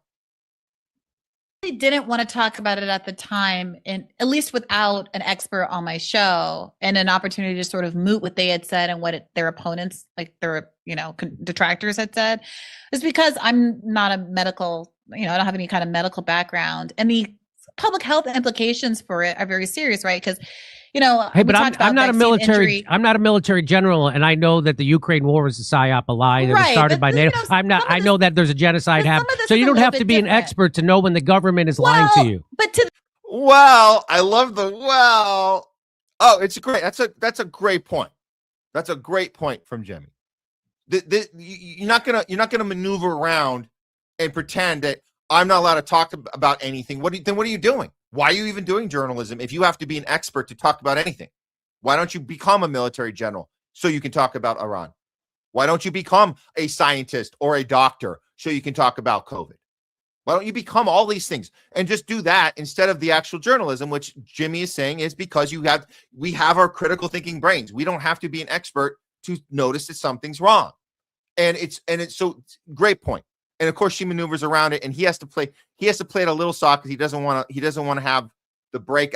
He doesn't want to break the relationship off of this one point, but it's a good point, and I'm glad he said it. So let's see what he goes on to next. To that point, I don't randomly talk about Iran unless I have an expert on my show, right? There's limits to my own knowledge, and that's why. No, that's not true. You do talk about Iran. I know, and I've seen her on a stage in front of hundreds of people, streaming to millions of people. I've seen her on a stage by herself, not next to an expert, a military general. She's talked directly about Israelis' genocide, about all of the military operations. She's talked about the Barrington Declaration. She's talked about the Hannibal Directive. She's talked about these things without a general sitting next to her to qualify. So there's that, but Jimmy doesn't have to be he's not going to be so mean to her, because again, this is about a friendship, but you have to call people out, even if you have to do it nicely. You got to do this sometimes. So I'm glad he's doing it. Prefer to have an interview show, and I don't go around making speeches to people telling them what to. I mean, that's just not my. I got you. Shtick. I got you. I prepared. Here, look, I prepared for my COVID episodes. I was reading this by the pool, and my boyfriend at the time was like, "Can you put a different cover on that book?" LOL. Wait, hold on a second. And Jimmy's going to go right by this, but hold on a second. You prepared for your COVID episodes. Who were they with? What are you talking about? So you did read The Real Anthony Fauci. You read the book. And then you're making a joke in 2026 about your boyfriend at the time who said you got to put a different cover on it because I'm embarrassed. We're embarrassed that you're reading a book that has actual information about the capture of pharma in our government in the 80s and the liability waiver and the 72 vaccines that are forced on children now and all the lawsuits. This is crazy that in 2026 she is still pretending like this is a book that we have to be embarrassed about. It's actually the only thing about RFK Jr. that we don't have to be embarrassed about is actually this book. This is the only, when you get into Israel, now it's embarrassing. Now it's freaking tragic. It's freaking tragic when he talks about Israel. So, but Jimmy's letting her get away with this part. I would like to know, how did you prepare besides reading The Real Anthony Fauci by RFK Jr.? How did you prepare for your quote unquote COVID episodes? What were and why haven't you followed up with those guests? How long ago was that? It's 2026 now. Why don't you know anything about what's happening right now? But I prepared and I had episodes on it, but I certainly don't. And then you stopped? Did you stop the episodes? What happened? Why did you stop? You did the episodes and then you decided it was too boring and you got over it? You still talk about Israel. Why didn't you stop that? You heard enough. You heard enough from those generals and those experts on Israel and Iran. So why don't you stop that? Apparently you got bored with COVID. I'm not up to date on it, and I prefer not to weigh in on it because one way or the other, I think many of the things you say are probably true. I also just saw a story that was of interest about how having got COVID makes you so much more, I think Ryan Graham had tweeted about it, so much more susceptible, or the potency of other kinds of illnesses or worse. And there is a similarity between some of the effects of vaccine injury and of COVID injury. And I don't want anything that I say to be construed as, I think, I told you that I believe that to be myself to be COVID vaccine injured, but I also do think that people's concerns about the long-term effects of COVID are valid. And I'm not really. But they're not. And I'll tell you why. They've been tricked to think that there's a long COVID mechanism in place. If Jimmy had more time and energy and patience and risk taking, because you can only do so much with a friend, right? You can only do so much. But he would double down and say, what mechanism is in place to get that accurate information? How can there be? If you know that they're purposely hiding vaccine injuries and you're not even allowed to report yours to VAERS, I'm sure she didn't report her vaccine injury to VAERS. She hasn't. So how do you know that anyone's able to separate what those two things are? If there's no honest mechanism in place to determine what is considered a COVID injury and what's considered a vaccine injury, they're just going to tell you have a COVID injury, so they don't have to look into the vaccine injury. So you don't have an honest mechanism in place to determine that. So Ryan Grimm wrote a paper, and that's enough for you? On what? What's the paper on? Oh, people feel like it's a feeling. I feel like I have a COVID injury. Guess who doesn't have COVID injuries? People who didn't take the vaccine. Look at that. Is that part in Ryan Grimm's? Anyways, look, the point is Jimmy took on this conversation. Good for him. Let's see what else he can do with this. I'm just putting in my little 2 cents. But of course, if he had done all these things I'm saying, she probably would have walked away by this point. So it's good. It's good he kept his calm. It's good. You got to do this with friends. You have to. Sure. I certainly don't want to be evangelizing about what the public health response to both of those realities, what they should be. And if what you say is true, again, I don't have any basis of knowledge in this, but if it's true that both COVID and the vaccine were a part of some broader conspiracy, that is deeply cruel and inhumane, because now we're contending, again, we're kind of fighting back and forth between ourselves about whether that vaccines or the COVID causes more damage. And if they both cause damage, where does that put us as a society, and who should we be holding really accountable? Certainly not each other. We're all just trying to figure out how to respond at this time. I'm glad you brought. It's so crazy that she's saying this stuff and not having any clue that how ridiculous she would sound if you just replaced COVID with Israel. And she would sound ridiculous. She would sound like a Zionist, like somebody who doesn't want to look into it. As a journalist, we'd be like, what's wrong with you? Why would you say, oh, if it's true that Israel and the U.S. have been doing all this genocide, if it's true, that's really, really a lot. I don't know. Why aren't you looking into it? You're a journalist. You don't care about COVID. You did your COVID episodes. You're done with it. So it'd be weird if you were doing that about Israel right now, because we would say that's dishonest. We would say that's completely dishonest. You're either a Zionist or you're somebody being blackmailed, or you have something to lose if you do it, right? So so for COVID, you're either a COVIDian or you have something to lose if you look into it. And the thing you have to lose, and this is the part that needs to be said, the thing you have to lose, Brianna, is your ego, your pride, and your ability to have been right when you were wrong. You were not just wrong, you made other people's lives harder because you got on your network, on your platform, and you told people, get the shot, get the booster. You did that. So that's the part. And that's why you come across as a COVIDian, the way you would be looked at as a Zionist if you were like, I can't imagine if Israel did any of those things. That'd be weird, right? Or that's a hard, I don't know. But I just can't look into it. I don't want to say, I can't say the G word, right? Isn't that what this is? I can't say the G word.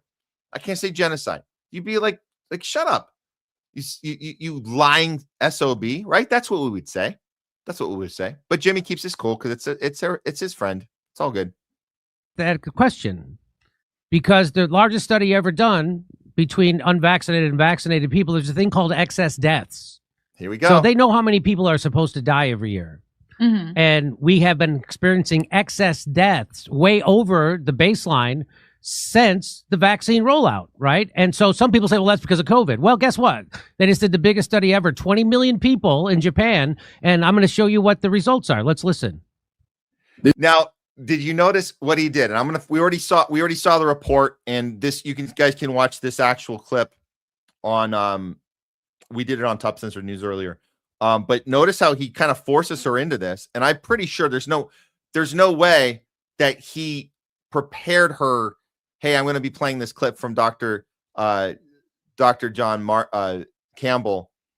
No, she just had to be kind of forced to it. And look, so here's what's going to happen here. The clip's going to end, and she's going to have to respond. So watch. This is good. This is good. You kind of have to force people the information. And he said, this is so if you don't know this was happening.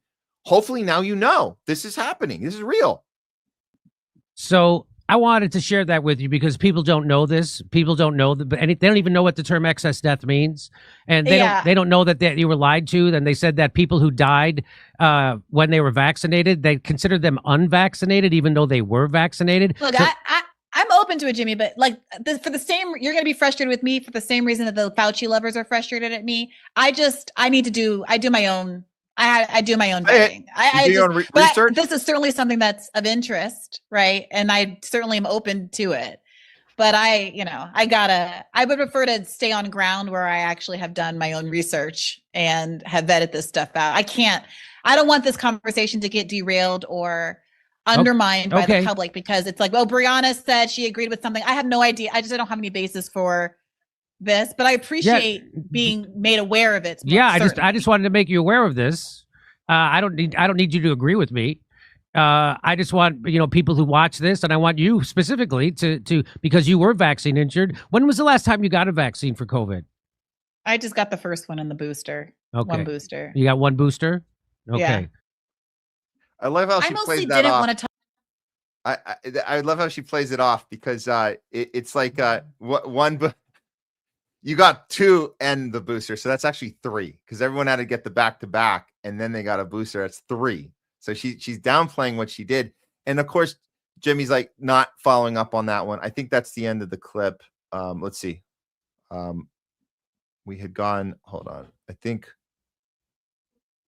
we got. Let me see if there was another tag at the very end here. Agree with me. I just want people who watch this, and I want you specifically to because you were vaccine injured. When was the last time you got a vaccine for COVID? I just got the first one and the booster. Okay. One booster. You got one booster? Okay. Yeah, that was it. That's it. Okay. All right, you got your booster. But is she going to look into it? Did he do it right? Did he get just enough with a friend? Again, they never had a fallout. Did he get it right? Maybe she's actually going to look into this now. Maybe that's exactly how you have to be. But my God, I mean, she just gives herself away. I don't want to look into it. I don't know. I don't really have time. I'm careful because I don't want to take what you're saying. And then I didn't do my work on it because I'm lazy or for some reason, I don't care about this topic. I think she actually does care. She does care about this topic. She cares that she got it wrong. She cares that she affected people's lives in a bad way. And that's not good for an independent journalist. That's not good at all. We do this show. I talk to you guys. If for any reason it came to my attention, I was giving information to people that would then hurt their lives. That's a big deal. That's a huge deal. If that happens, do you have the courage? Do you have the self-reflection of yourself to say, hey, I need to amend this. I need to do something about this. Or do you say, I'm not really interested anymore. Moving on. What do you do? But you certainly, if you're kind of backing up and saying, you do need to have somebody call you out like Jimmy just called her out. So that's really good. He did that. Very good. We'll see if she comes back with any new thoughts on the issue. But in the meantime, we got to get to some of since this is, we know what it's not. We got to get to some of the unrelated incidences that have been occurring. Well, there's this. Former U.S. Attorney General Pam Bondi has been diagnosed with cancer. Yep.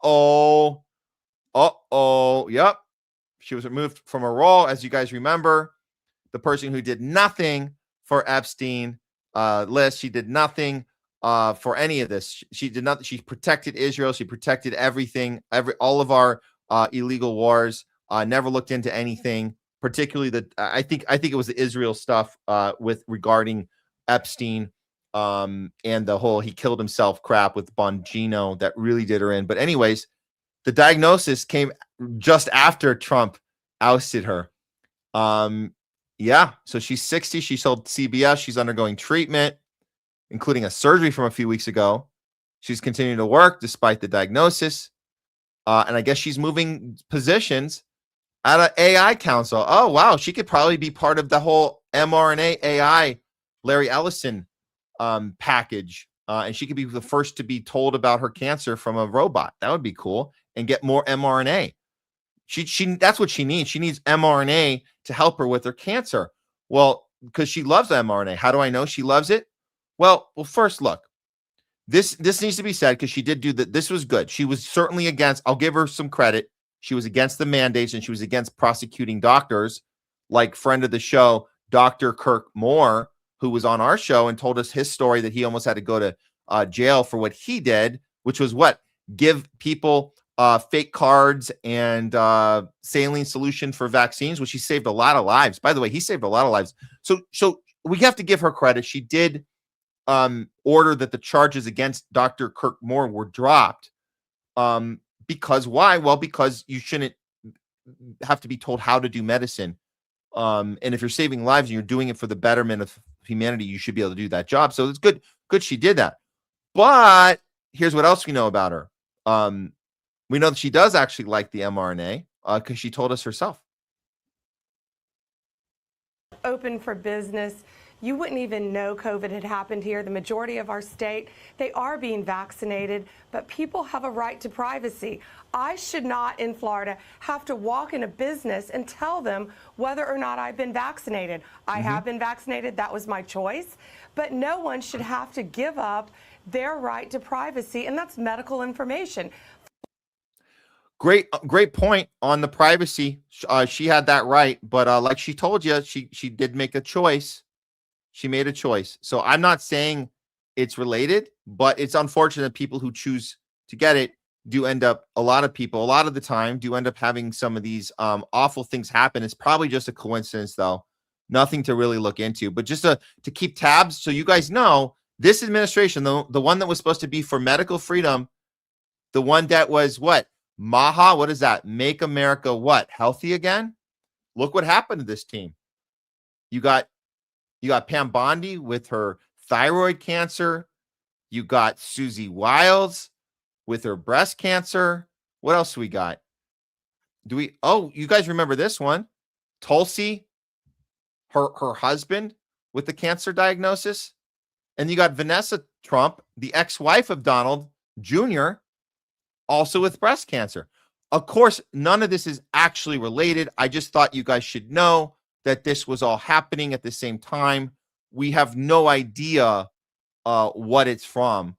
Doctors are baffled. I would be baffled too if I was a doctor. So that we know they're baffled, but we don't know what it's from. But we do know what it's not, right? We do know that. Let's do a couple more. I'm liking these. Let's do a couple more to round off the segment here. And these are, again, I have to give you guys a disclaimer that these are completely unrelated to the topic we were discussing. I'm just reporting the news. It's just news, nothing more, nothing less. You should know that legendary NASCAR driver Kyle Busch died suddenly at 41. He was 41. Don't think that died suddenly was running his car into the wall, which is usually how NASCAR drivers usually die suddenly, by running their car into an explosive cement wall. Not in this case. He was hospitalized with a serious illness. Just hours later, he dies in the hospital suddenly. That's all they're telling us right now.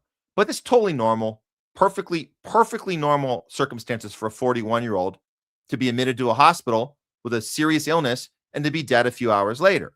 NASCAR driver. Seemed like a good guy.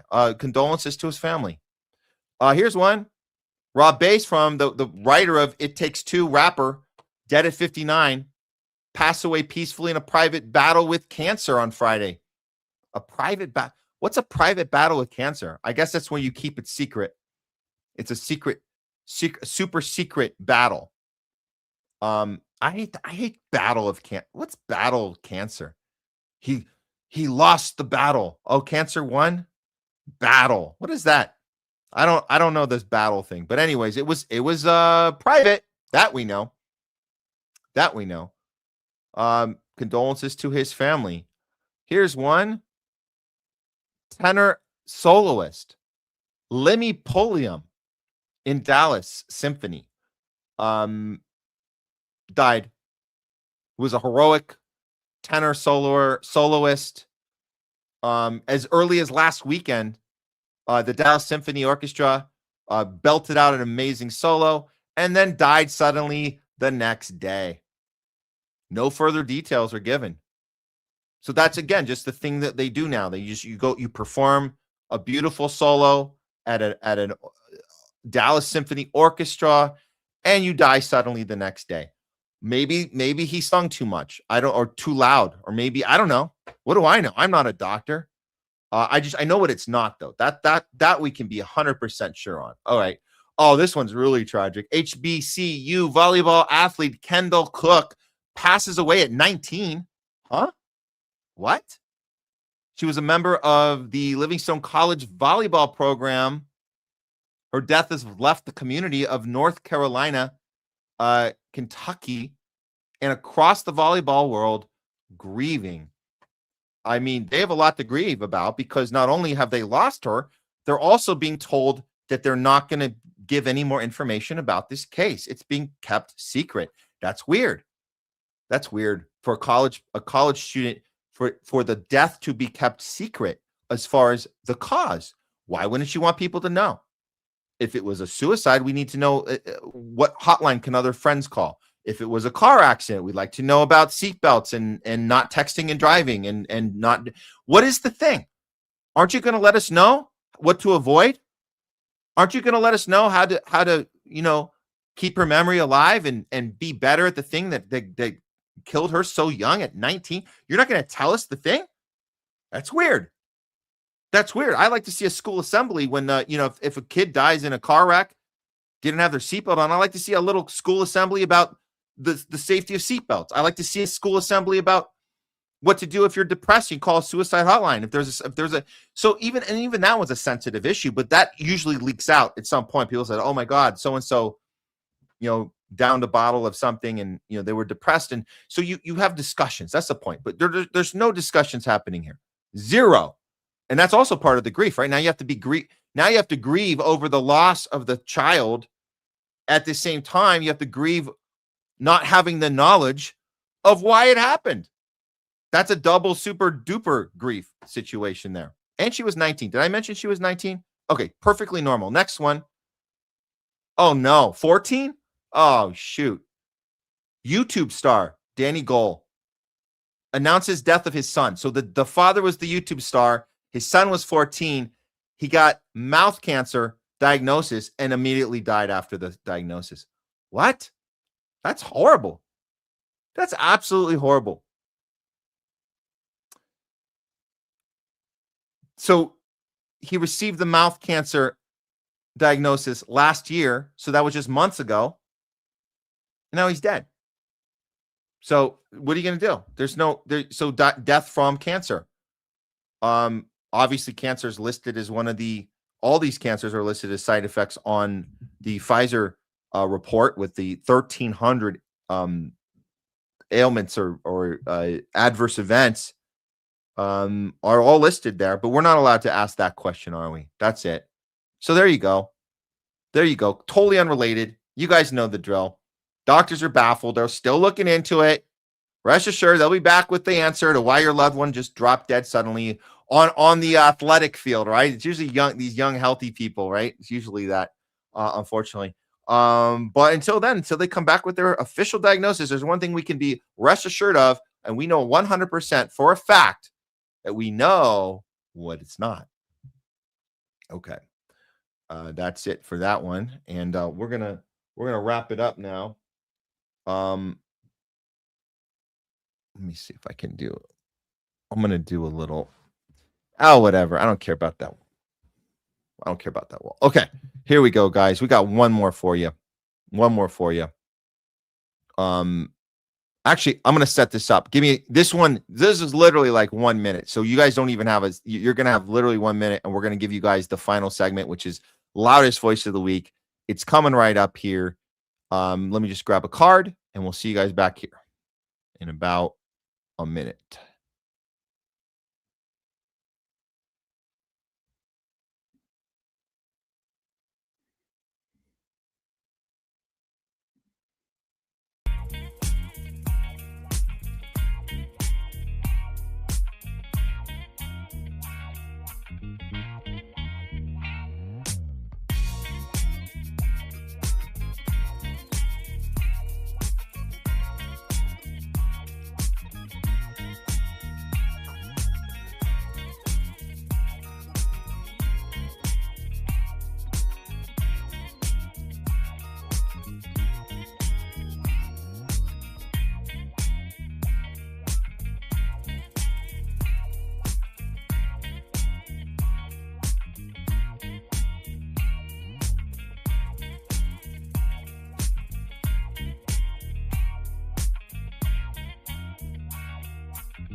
All right, here we go.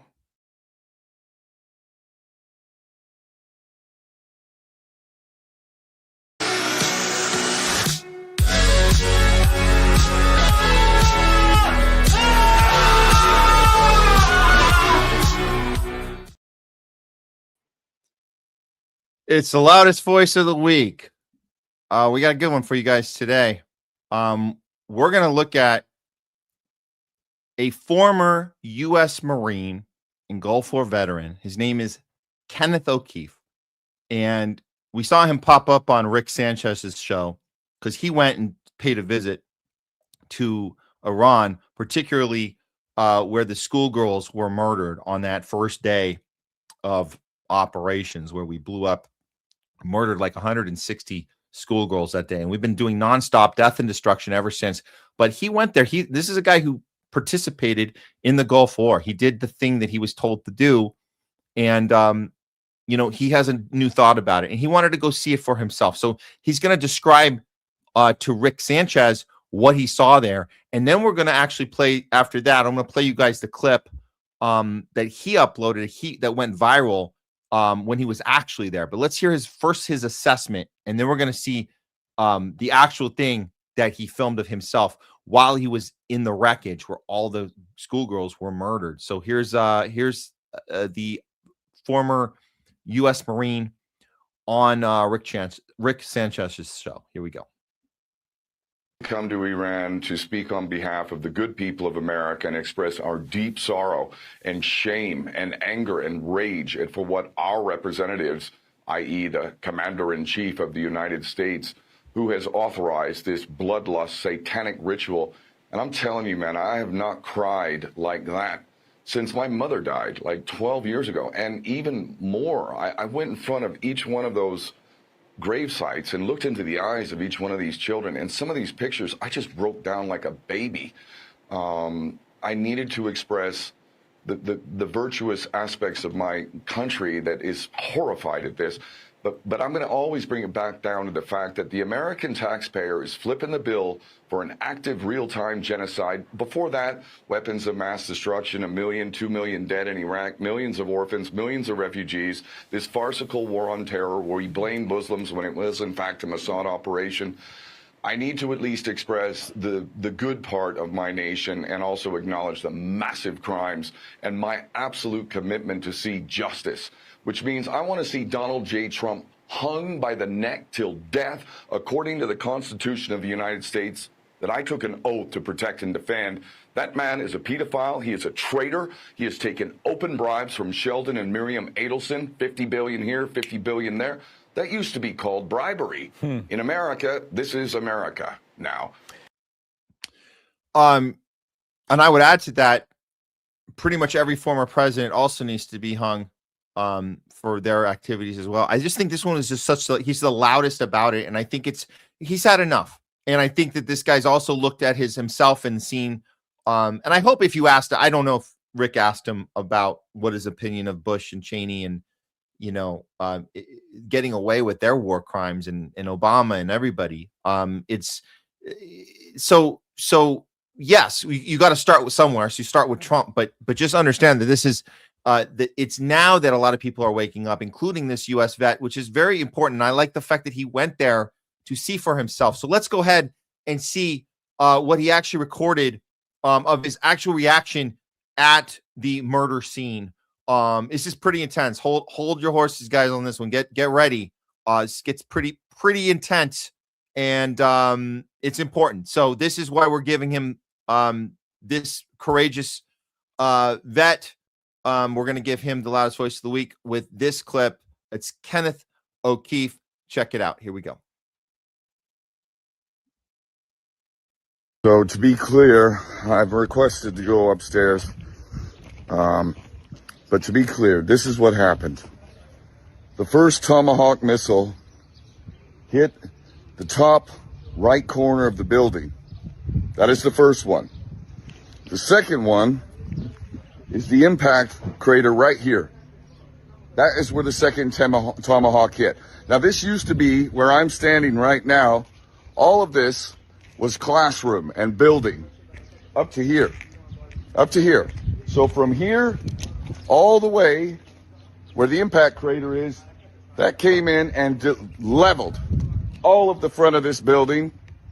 And you see the front of the building here, what's left of this internal part, it gutted everything. The only survivors were in the back of the building to the right.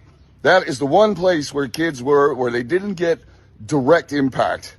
Everywhere else in this school, everywhere else, everyone was martyred or horrendous injuries. There were kids hanging down, dying, rescued by those first responders, many of whom would have been hit by the second bomb, which was this one, the second Tomahawk.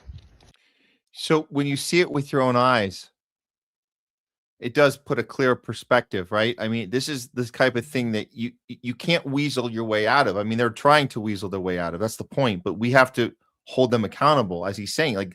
Like watching this is how you know. It's undisputable. It's undisputable that a second tap and a third tap right on the same site. You can't weasel out and pretend this was an accident. This is on purpose. This is what he's showing us. And the horrendous deaths of these innocent children that he's describing. There's no way out of this. If you're still defending this, if you're an elected official or a assigned official defending this, or we're looking into it, we're investigating ourselves. That's disgusting. And it's also just as disgusting to defend it if you're a Trump voter or somebody who's just holding on to this idea that he's trying to do it right. We're trying to do everything right. And oops, we might have made it. No, this is on purpose. This is the most vile, disgusting thing you could possibly do on this planet is commit a crime like this. There's nothing worse. So he's going to keep describing this. I think we need to certainly bookmark this thing and anybody who's still trying to defend this garbage, he's showing it himself. Like we're here with him, and we're experiencing this for the children that are no longer here. We're doing this for them. So let's continue this experience, because this is about getting the truth. This is about understanding the truth, and hopefully and seeking justice, and hoping to get justice in one way, shape, or form, even just a minuscule of justice. That's why we're doing this. If this is not a satanic ritual sacrifice, I don't know what is.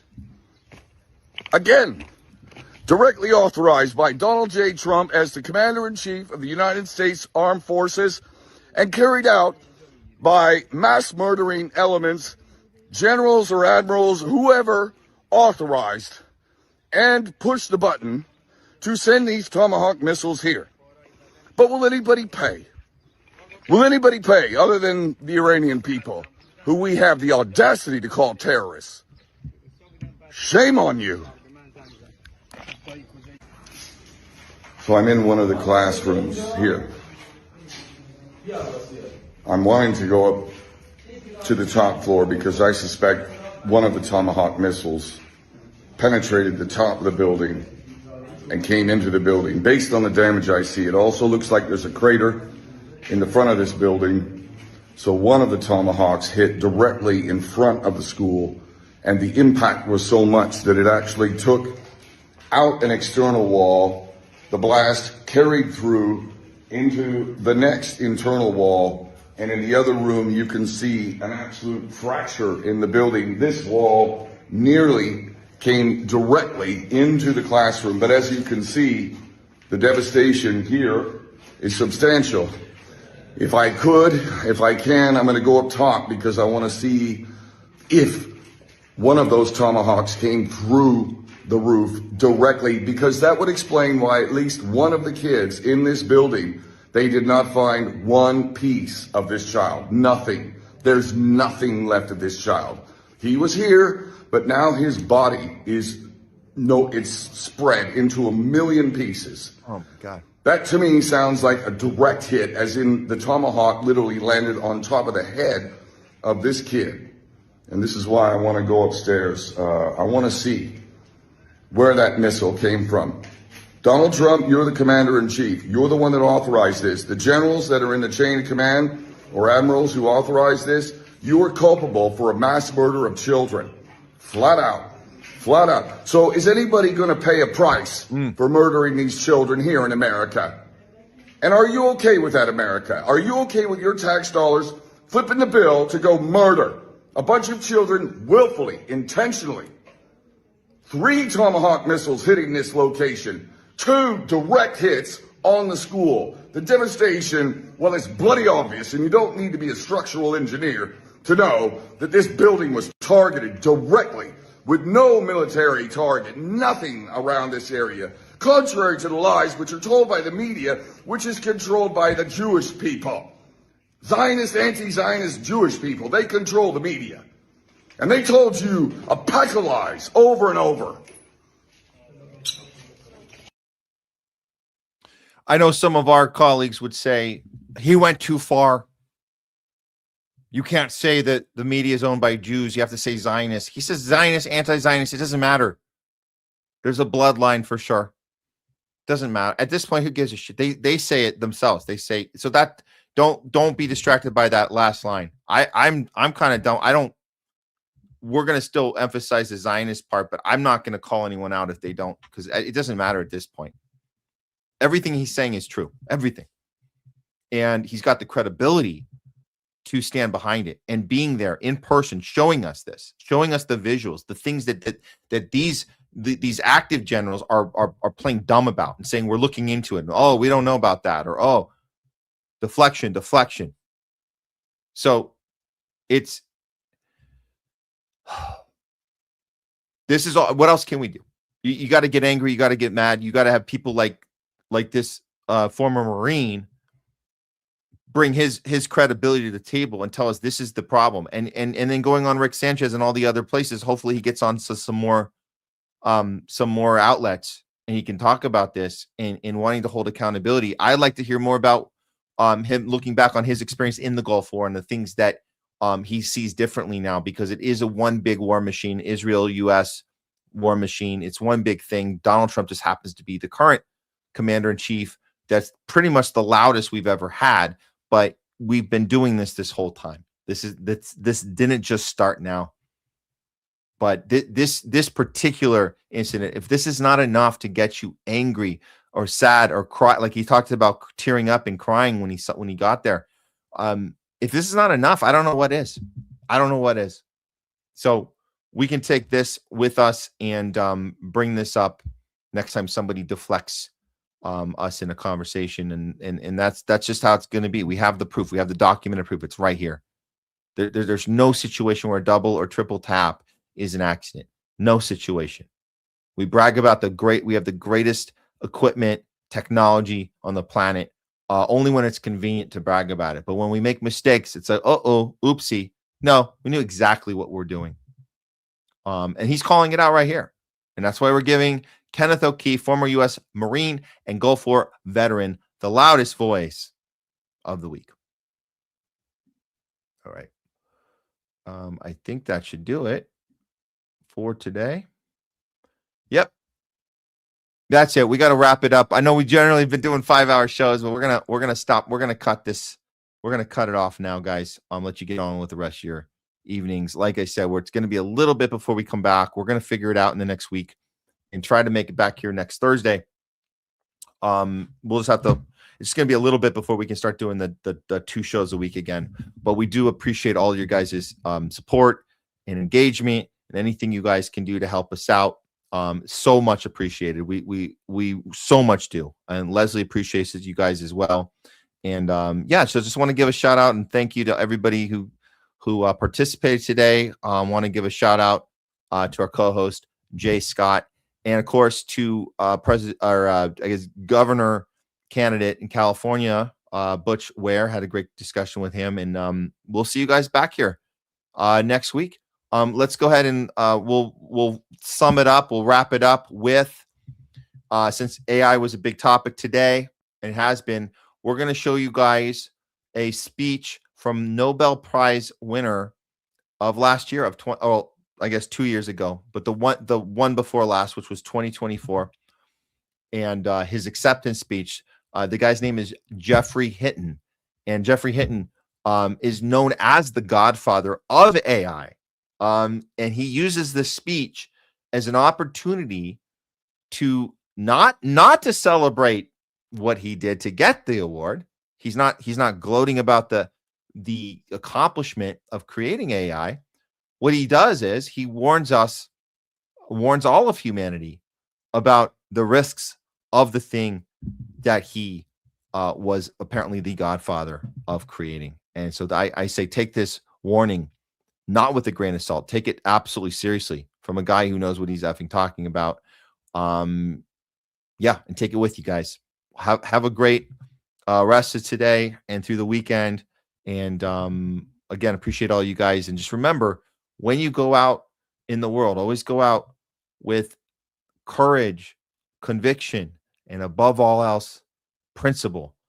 I'm Matt Weinglass. This is the Homeless Left, non-tribal approach to news. We'll see you next time. Until then, power to the people. Free Palestine. We're out. Being used by authoritarian governments for massive surveillance and by cybercriminals for phishing attacks. In the near future, AI may be used to create terrible new viruses and horrendous lethal weapons that decide by themselves who to kill or maim. All of these short-term risks require urgent and forceful attention from governments and international organizations.